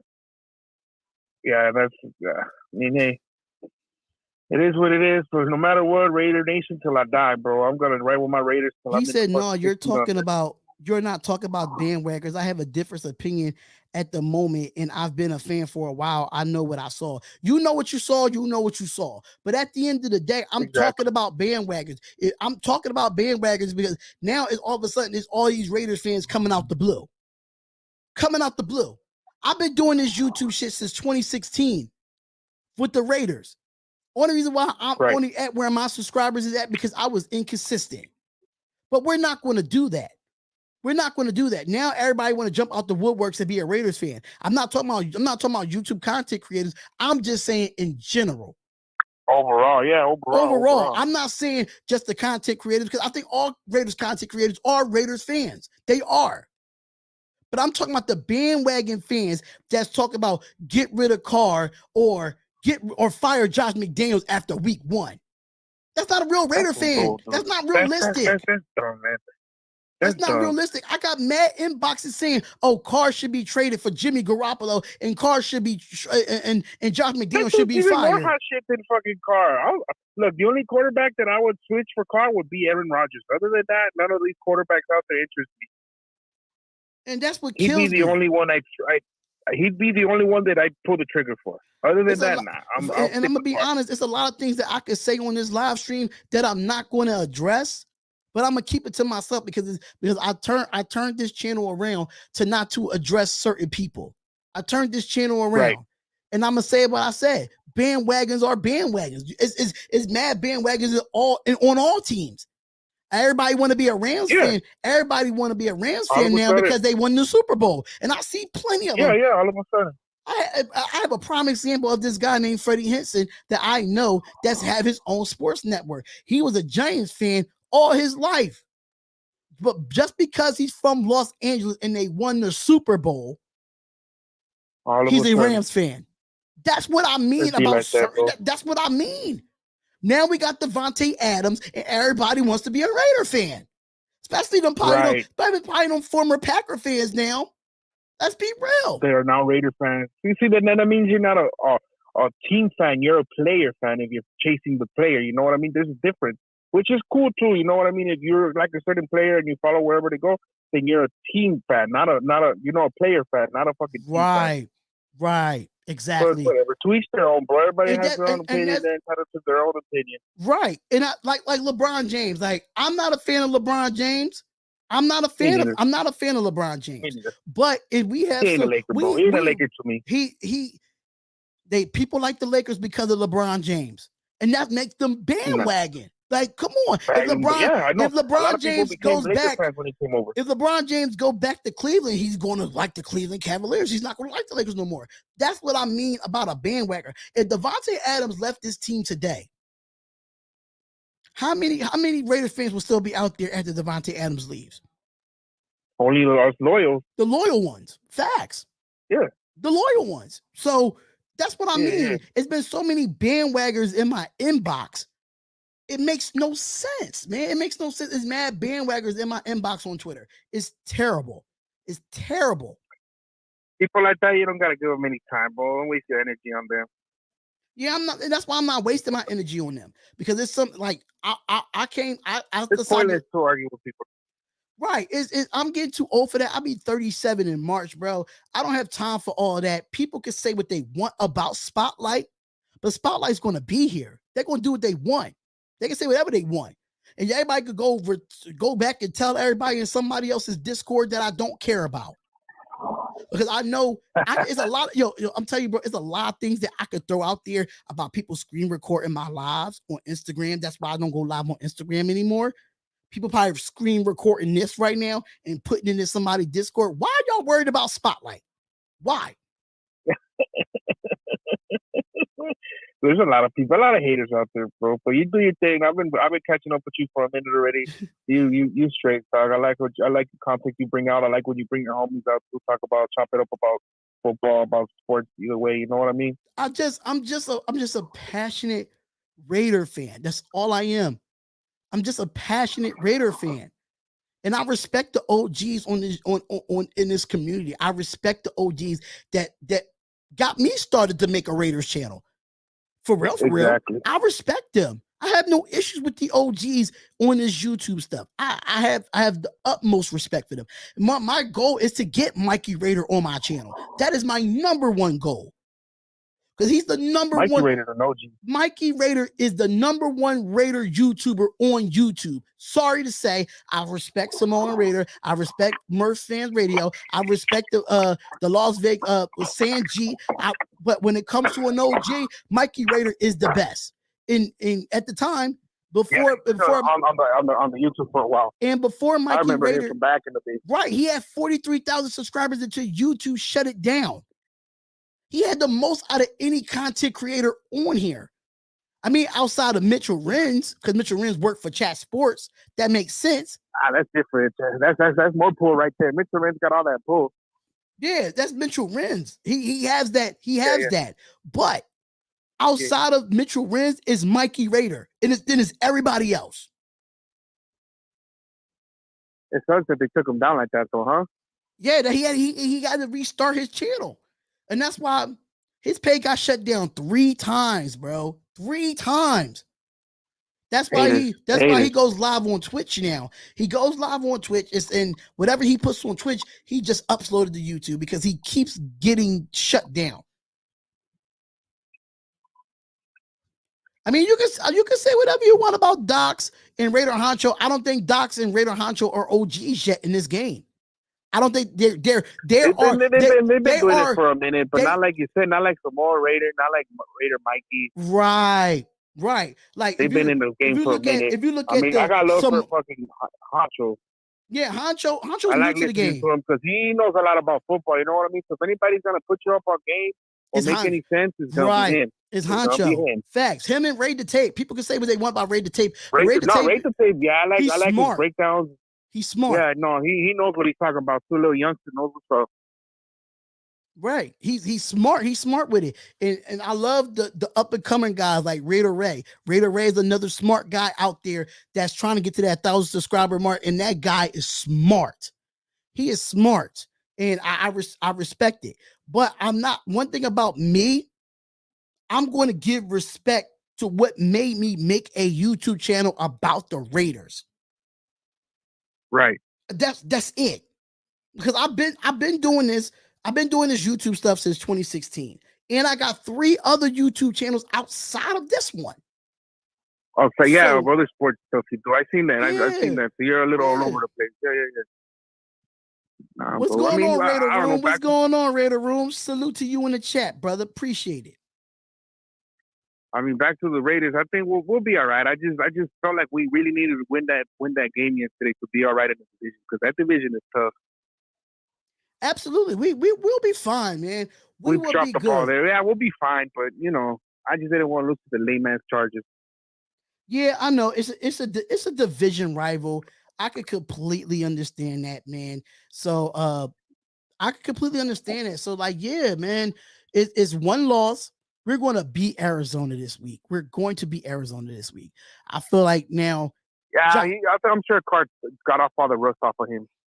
Yeah, I feel like they're going to go back into practice, make the adjustments, look at game film, and they're going to make the right adjustment. Even though, yes, the Cardinals do have a solid defense, but their defense is not better than the Chargers. They're just not. No, it's not. No, And I mean, it wasn't even that their defense is that good. It's that our offensive line, like I said, is real tough, man. Because to me, both are he's alright. He's not an elite pass rusher. Mac, he's already past his prime. So we'll see them again in Vegas. We'll see how we look in Vegas when we see them. Facts. What's Well, all right, what's Spots, I gotta let you go, my boy. all right? It's all love, man. Thank you for tuning in. I'm out here hiding Appreciate out it. in the break room and shit. All right, bro. See, I love that, man. Thanks for the support, man. Really do appreciate it. Yeah, bro. Do your thing, now. Fuck the haters. Hey, it's all good, man. It's all good. All right, bro. Have a good one, man. All right, you too. T. Sweezy says, Watts, Raider, Cameron P, the silver and black way, Sanjay. Yeah, absolutely. They are OGs. Absolutely. They're OGs. Listen, he's entitled. T. Sweezy, he's entitled to his opinion. He's entitled to his opinion. I forgot about Pharaoh. Like, we have a lot of smart content creators, y'all. And I don't want to take nothing away from nobody. I just don't. We have a lot of smart content creators, but we got some content creators that's just overly stupid. Sorry to say, but hey, just my opinion. But T. Sweezy, he's saying that, Bosa is elite. That's his opinion. I'm not going to defend it. That's his opinion. It was listen, we lost by 5. Cool. We lost by 5. I could completely understand that. But we just can't talk about the negative, and this will be the last time I'll actually be talking about this. Because Wednesday I will have AZ Sports Fan on here to do a Raiders and Cardinals preview at 9:00 on Wednesday night. So we definitely would be ready. We will be ready for them on Sunday. And it's going to be very, very interesting to watch. I'm gonna try to see if I can get the Peter Dillons for that game in New York. So King Savage, definitely keep it posted up with me. Hopefully we could probably get you out there as well and do a pregame show or something of that nature. And Peter Dillon, I gotta reach out to them. I'm gonna try to reach out to them today. If you want to call up real quick, you can call up real quick, T. Sweezy, because you'll be the last call. You'll be the last call. Because I've been on here for 1 hour and 42 minutes. I should have been here off 1 hour and 30. But hey, I take it. I love the support, and I love the support from everybody. Shout out to everybody that's doing something for the Las Vegas Raiders podcast. I'm not a hater. Spotlight would never be a hater, and Spotlight will always do what Spotlight does, and that's bring quality content. Even though I'm doing my quality content from work, and y'all see me in my work uniform, I still try to give y'all content. You know what I'm saying? So, DC's trash for staying in the pocket on it. Oakland, CA. All right, give me 1 second here. Thank you for calling Spotlight Raiders Talk. Who is this and where you calling from? It's too easy. Brother from the Bay Area. Oh, Sweezy, you sound like you got an Android, bro. What's going on with that phone? It's an iPhone. My bad. I had the fan on. Probably what it is. Yeah, you probably had that. You should have had the air on. That's what you should have had. But Michelle Ragsdale, what's going on, Michelle? What's going on, love? What's going on, beautiful? Thank you for coming into the chat. Really do appreciate that. What you want, bro? What do you want, man? Shit, I wasn't talking about the game. Bro, I'm tired of talking about this game, man. I've been on here for 1 hour and 44 minutes, man. What do you listen? I'm gonna let you speak. I'm gonna let you take the floor. Okay. Well, shoot. Well, our defense, we were looking good in the first quarter or whatever. I didn't like how we went away from the run game, and Derek Carr had too much tunnel vision for Devontae Adams. Darren Waller wasn't utilized right. I don't understand, why do we have 5 running backs and a fullback? And the fullback, we should have used the full. I didn't even see the fullback in the field or whatever. I feel like we should have gave Britton Brown some run. We should at least get Josh Jacobs at least 15, 16 carries. Just to cut you off, T. Sweezy. Just to cut you off real quick, Britton Brown was inactive. He wasn't even suited up. He was inactive. Oh, I didn't know that. Yeah, what I was gonna say was, yeah, that's crazy. To me personally, I don't think Brandon Bowden should wear 34 because he haven't proven nothing. That's a legendary number. He over here trying to look like Ricky Williams. which I don't But understand why anyways, 34 is you know, not retired, but that's another story for another time. yeah, I know. He only played like 5 years. I know. But shoot though, he trying to make he keeps saying Amir Abdul is my James White or whatever. Amir Abdul only had a couple good years with the Lions. After that, he fell off. He's a bum. Like I feel like I why do we don't. draft 2 running backs for? Huh? I see this. I kind of disagree with you there. I can't call somebody a bum if injuries is keep killing them. If injuries keep happening, I can't call him a bum. But I think he was not utilized correctly in this game. I think halfback screens would have showed his talent if he was I utilized in the agree with you game. on that. But I wouldn't Right. say let's wait till the rest of the year and see what happens. Let's see what Josh McDaniels say. I hope he listens to us. But hey, I understand what you're saying, but I don't like to call people bums because they just injury prone. Like Right. it's just nothing just goes their way when it comes to injuries, you know? Right. But yeah, what I was gonna say was, yeah, man, like we should have doing an extra tight end in there, doing at least Monroe as a blocker or the other guy, what's his name, Jesper or something. So one of those guys in the block for Carr. Munford, he kind of looked better than Limonora, but at some point of the game he didn't. So they both was fucking up. I don't know the name of our right guard. Was that Parham? Yeah. Well, Somebody kept getting blown up in the middle. Illuminor. No, I'm talking about the inside. Like it was a lineman. Somebody kept getting blown up. It probably was John Simpson, because John Simpson was playing Oh, guard. okay, yeah, that's who it is. Yeah, it was one of the guards. Like, was it Parham that played? It was somebody else. Well, Parham didn't start, but he did play. Parham didn't start, and from what I've heard, I don't think Parham gave up a pressure at the guard position. Oh, was it him? It was. I know, like the starters was Colton Miller, John Simpson, Illuminor, James, and who I don't think Parham started. Who was the other guy? I'm trying to think, because who was next to Colton Miller? So I know Dylan Parham or Mumford didn't start. You said Simpson, James, and you missing 2 people. I'm missing one person. You said Mumford started. Mumford didn't start. Oh, he didn't? No, Mumford didn't start. They put Mumford in the game at the Illuminor was getting spanked.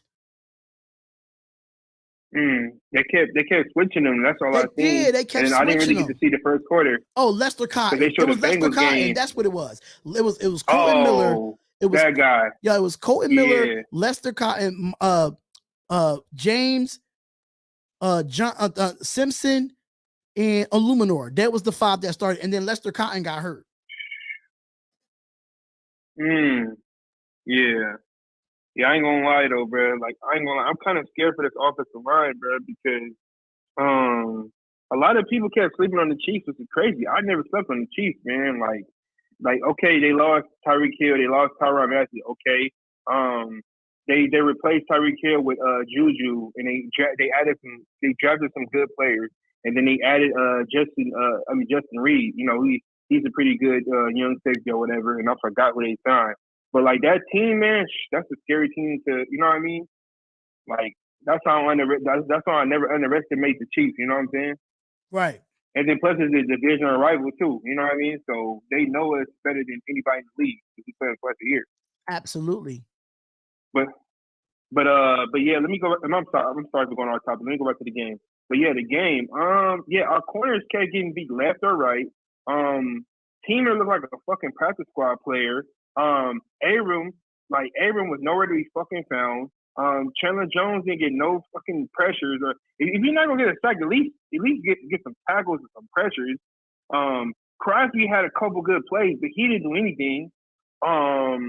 Andrew, what's that D tackle name? Billy? He had a couple cool plays. Yeah. You know what I mean? Like we were stopping the run in the beginning of the game, but there were some plays that we gave up. And not only that, like Max Crosby is not going to eat if he don't get no pressure in the interior, you know?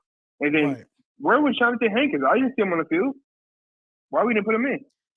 in Laker Nation, you could say Chandler Jones sucked, and we should have kept Yannick. This is what I'll say about Chandler Jones. Chandler Jones is a first year player with the Raiders. Number one, we are in a whole different total defense than what Gus Bradley does. And like I said, it's only week 1. Chandler Jones is going to get his. And I wouldn't be surprised he'd get his against his former team, the Arizona Cardinals, this weekend. I'm not giving up on Chandler Jones just yet. I'm just not. We got 16 games to go. Oh, I'm not giving up on him. Talking about we should have kept Yannick. I totally disagree with that. Because Yannick didn't have not one fucking sack yesterday against the Texans. So what are we saying here? Hey, I didn't know it was a tie. I just watched the highlights of that game. I thought that the Texans won. No, that game went into a tie. The Texans was up 20-3, and the Colts came back because the Texans was stalling on offense. And the Colts came back and nobody couldn't win. So they ended in a tie, which I hate that for the NFL in the regular season. I hate that. Right. They took away double overtime, which is retarded. I don't know why they took away double overtime, and the Steelers won in double overtime. No. Basically, okay, look, say we in overtime with the Broncos, right? Say we weren't able to score, and then they weren't able to score, and then say we got the ball back and there was 10 seconds left, it's going to end in the tie.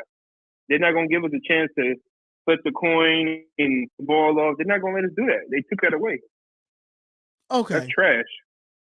I think Chandler Jones would get his. Tie. I think Chandler Jones would get his Liquor Nation. I just really think he will.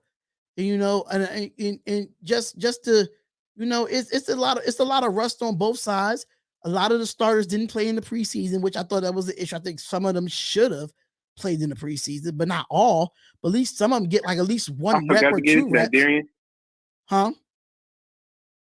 No, I forgot to get into that. I was going to say, man, like, yeah, we were the only team that didn't really play our starters. Like, right. Why do the only starters I've seen was freaking Illuminor, Jacob, and Abram. Like, why did we play them, but we didn't play anybody else? And Brandon Bowden, he hasn't proven anything. Why the hell, you know what I'm saying? Like, why we didn't play them other people? Like, you know what I'm saying? Like, okay, I can understand if we don't play Derek Carr or Devontae Adams and Waller. That's understandable. But come on, Brandon Bowden, what has he proved? He hasn't done anything in the league. You know what I mean? And I mean, he has that's crazy how he has 600 receiving. He has 600 receiving yards with the Patriots last year as a pass catching running back. As far as a rusher, he hasn't proven anything. But as a pass catching running back, he had about 600. You said career wise or 600 total? I think he had about like let me just double check that, but I think it was like 600 total. But I could definitely double check. That's what I'm saying. Like Brandon Bowden is not really a running back. He's a pass catching back. That's exactly what he is. He's not a runner. He's not. So with the New England Patriots, I can't even see his pass catching stats. So in his career, he has 1,304. So, but he did have. Oh right. I'm sorry. This is rushing yards. My bad. Let me look at passing yards because passing yards is definitely different. How you look at passing yards? Where is it at? Yeah, I'm trying to see the receiving yards now. See, this is 2022. I'm looking at it now.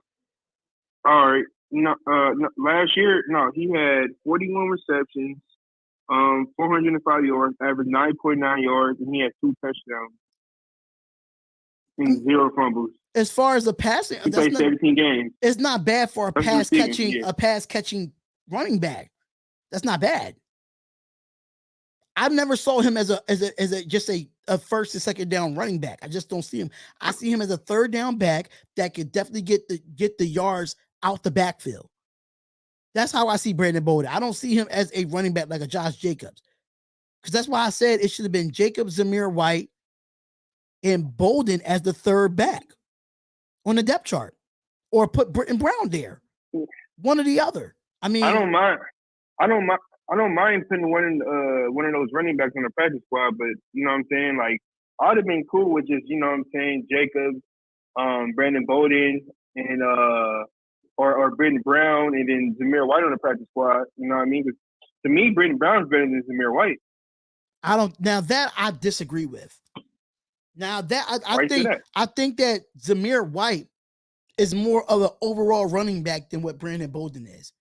If you look at Brandon Bolden rushing the football yesterday, he is slow. He is slow. The only thing that Zamir White has to work on is patience. And that's coachable. Right. So right. if it's his first year until he a rookie. Yeah. Right. So like I wouldn't say Brandon Bolden is better than Zamir White. I think Brandon Bolden is more of a veteran. No, I say Brenton. I say Brenton Brown. Oh, Britton Brown. Okay. I'm not a big fan of Britton Brown. I didn't think he was going to make this roster. Me personally, I thought Austin Walter was going to make the roster over him, in my opinion. But Britton Brown proved himself in the last preseason game. I can say that. He proved himself. But Austin Walter been having a great preseason all year, the last 3 games, in my opinion.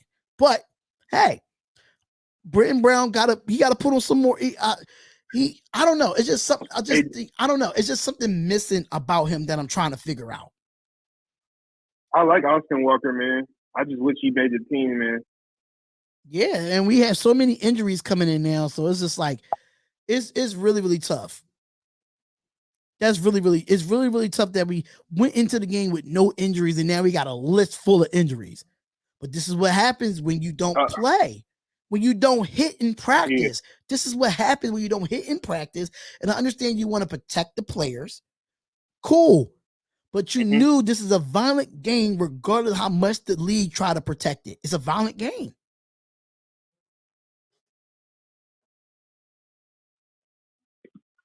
Hey, so what I was gonna say, I didn't even know the Chargers got Sony Michel and they added Callahan. Callahan fast as fuck. He ran like a 4.2. Yeah, I knew Callahan went there. I knew Sony Michel was there too, but I'm not a big fan of Sony Michel anymore. I'm just not. To me it was Austin Eckler and Joshua Kelly that was running the ball effectively for me when it came to the running backs. I mean, Sony Michel had one good run, but it's Sony Michel. His best years is done. To me, his best years is done. That's a Chargers got a good running back group though. Yeah, they do. But Sony Michel. I didn't even know they added I didn't even know they added Gerald Everett. He's pretty good. He was he used to be on the Rams and then he played for Seattle for 1 year. He's pretty good. He's fast. Yeah, he's all right. That's crazy that we couldn't guard him. Yeah, but if on that touchdown, how much better you could have gotten coverage there? Let's be realistic with Roger Teamer. Like how better coverage you could have had. It was just something that he just can't. I guess he came back to the football, but Roger Teamer had good coverage. It was just a better catch. That's all it was. I don't think you could ever. I don't know if you could say about Roger Teamer. Okay, if it was a blown play and he got behind Teamer, then I would have been like, Teamer, what the fuck are you doing? What are you doing? But you can act for a better defense than that. And then the thing about it is, somebody just said in the chat that didn't Deron Harmon play? Deron Harmon played because Merrick got hurt too.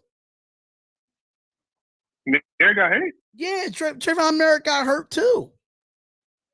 Merrick got hurt. Anthony Everett is hurt.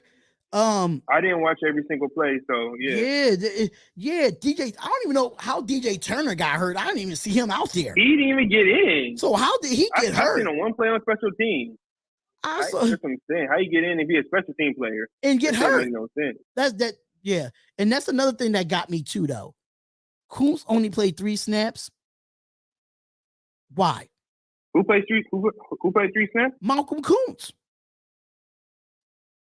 Oh wow, we should have rotated him. Exactly. It should have been a rotation. I wanted to see Jonathan Hankins in there, right? And see if we can make a difference. And I feel like the rotation was not great either. I always thought that we had a great rotation at D line, but I don't know what Devon Diablo looked bad too. I didn't know what Patrick Graham was doing with the D line. I just didn't know. And another thing about, and I'm gonna throw this out there for Patrick Graham. Can you stop doing 2 linebacker defensive formations? I hate it. I understand it's a 4-2-5, but when they got 2 receivers, you do not need to be in a 4-2-5. If they have 3 or 4 receivers, I understand you want to be in a 4-2-5. But if it's there a 2 wide receiver set and they're in an I formation, run a 4-3. What are we doing? We should have a 3 linebacker set. It should be Diablo, Brown, and Pyramid. That should be the 3.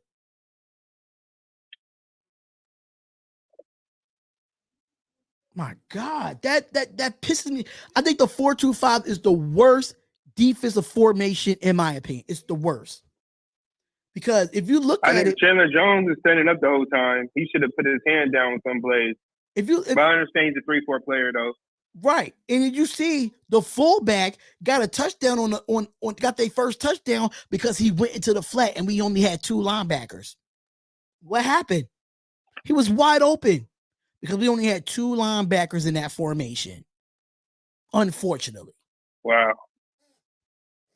So that's my only big thing about the 4-2-5, because if running backs go onto the flats and those 2 linebackers gotta scrape, number one, you have options. If they go like in a V, Herbert has options to go across the middle if we go into the flats. This is why I miss the regular 4-3, because say if they do got to go in the flats, you still have that inside linebacker and Denzel Pyramid can cover the middle of the field. It's just where was Denzel Pyramid? Denzel Pyramid. That's the problem with Patrick Graham in the formations. Sometimes Denzel Pyramid was in, sometimes he not. Then you had Jayon Brown in, sometimes he not. You had Devon Diablo and Jayon Brown one day, and then you got Jayon Brown and Denzel Pyramid, and then you got Denzel Pyramid and Devon Diablo. It's too much mix up.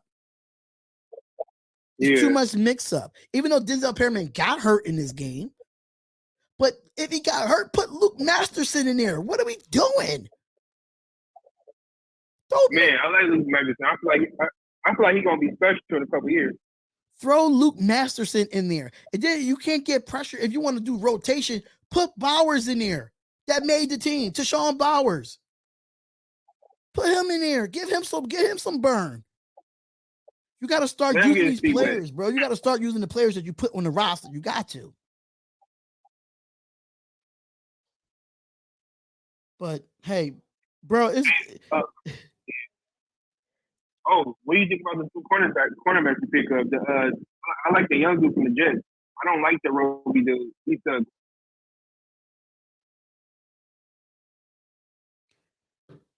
you back, bro? Okay. Bauer was inactive. I don't understand why Bauer was inactive. That's stupid. That was dumb for him to be inactive.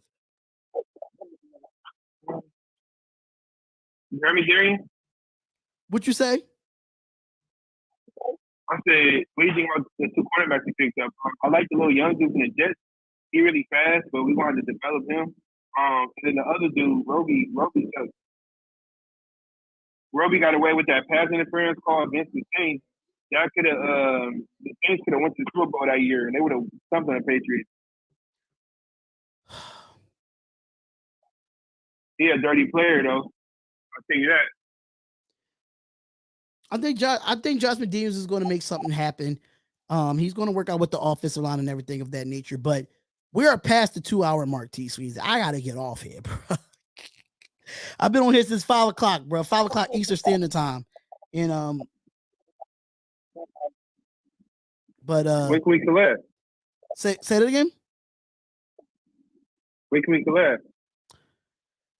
I gotta see, brother. I gotta see. Hopefully we can probably do something. I can't do Thursday because Thursday I'm doing a double. Wednesday I got the preview with another YouTuber for Arizona.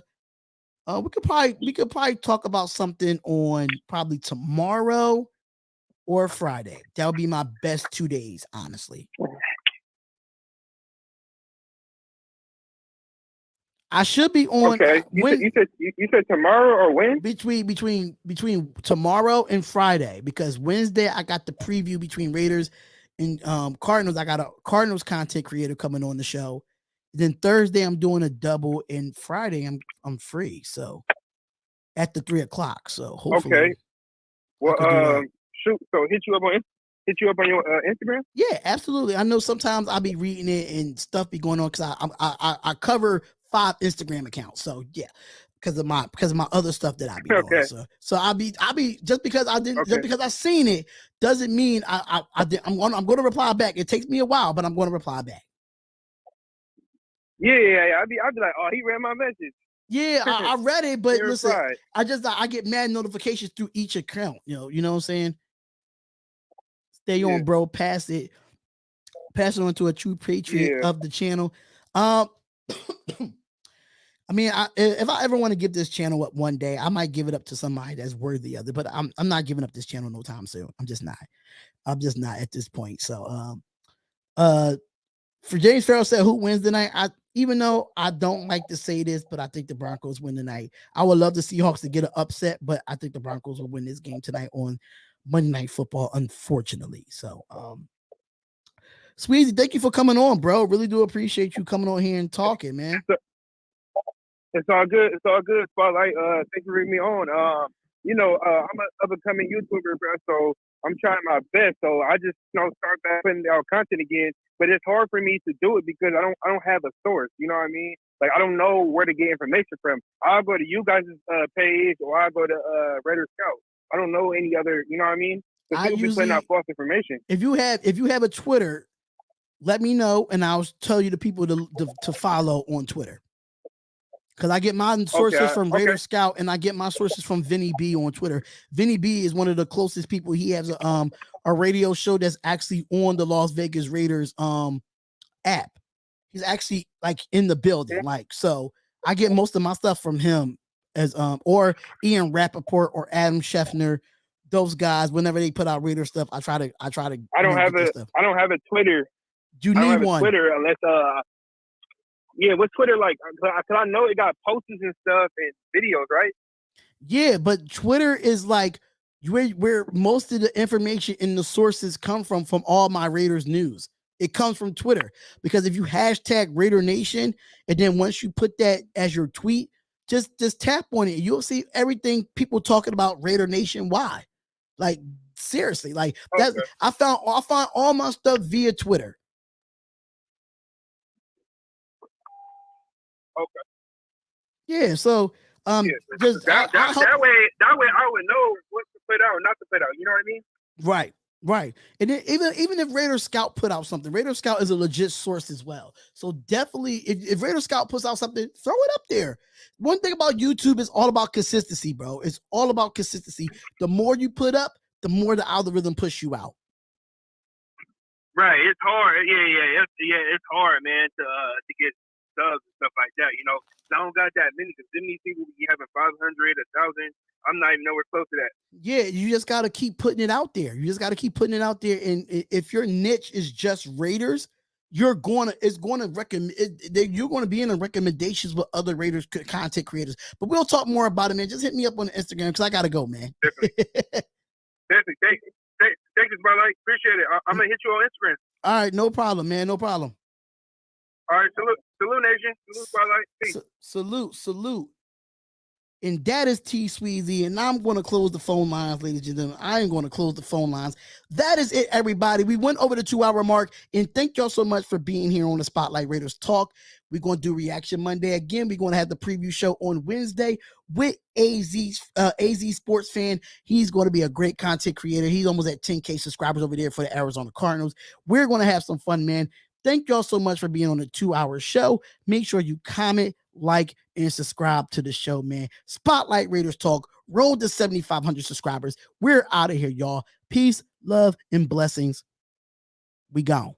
Hi, my name is AJ Cole, and I'm the punter for the Las Vegas Raiders, and you are now watching Spotlight Raiders Talk. To last with the webs I'm weaving, I could change the past with all I'm achieving. Got my foot on gas, never stop competing. If you break like glass, then this life's gonna eat 'em. Make mistakes real fast, then you learn how to beat 'em. If you take off the cast,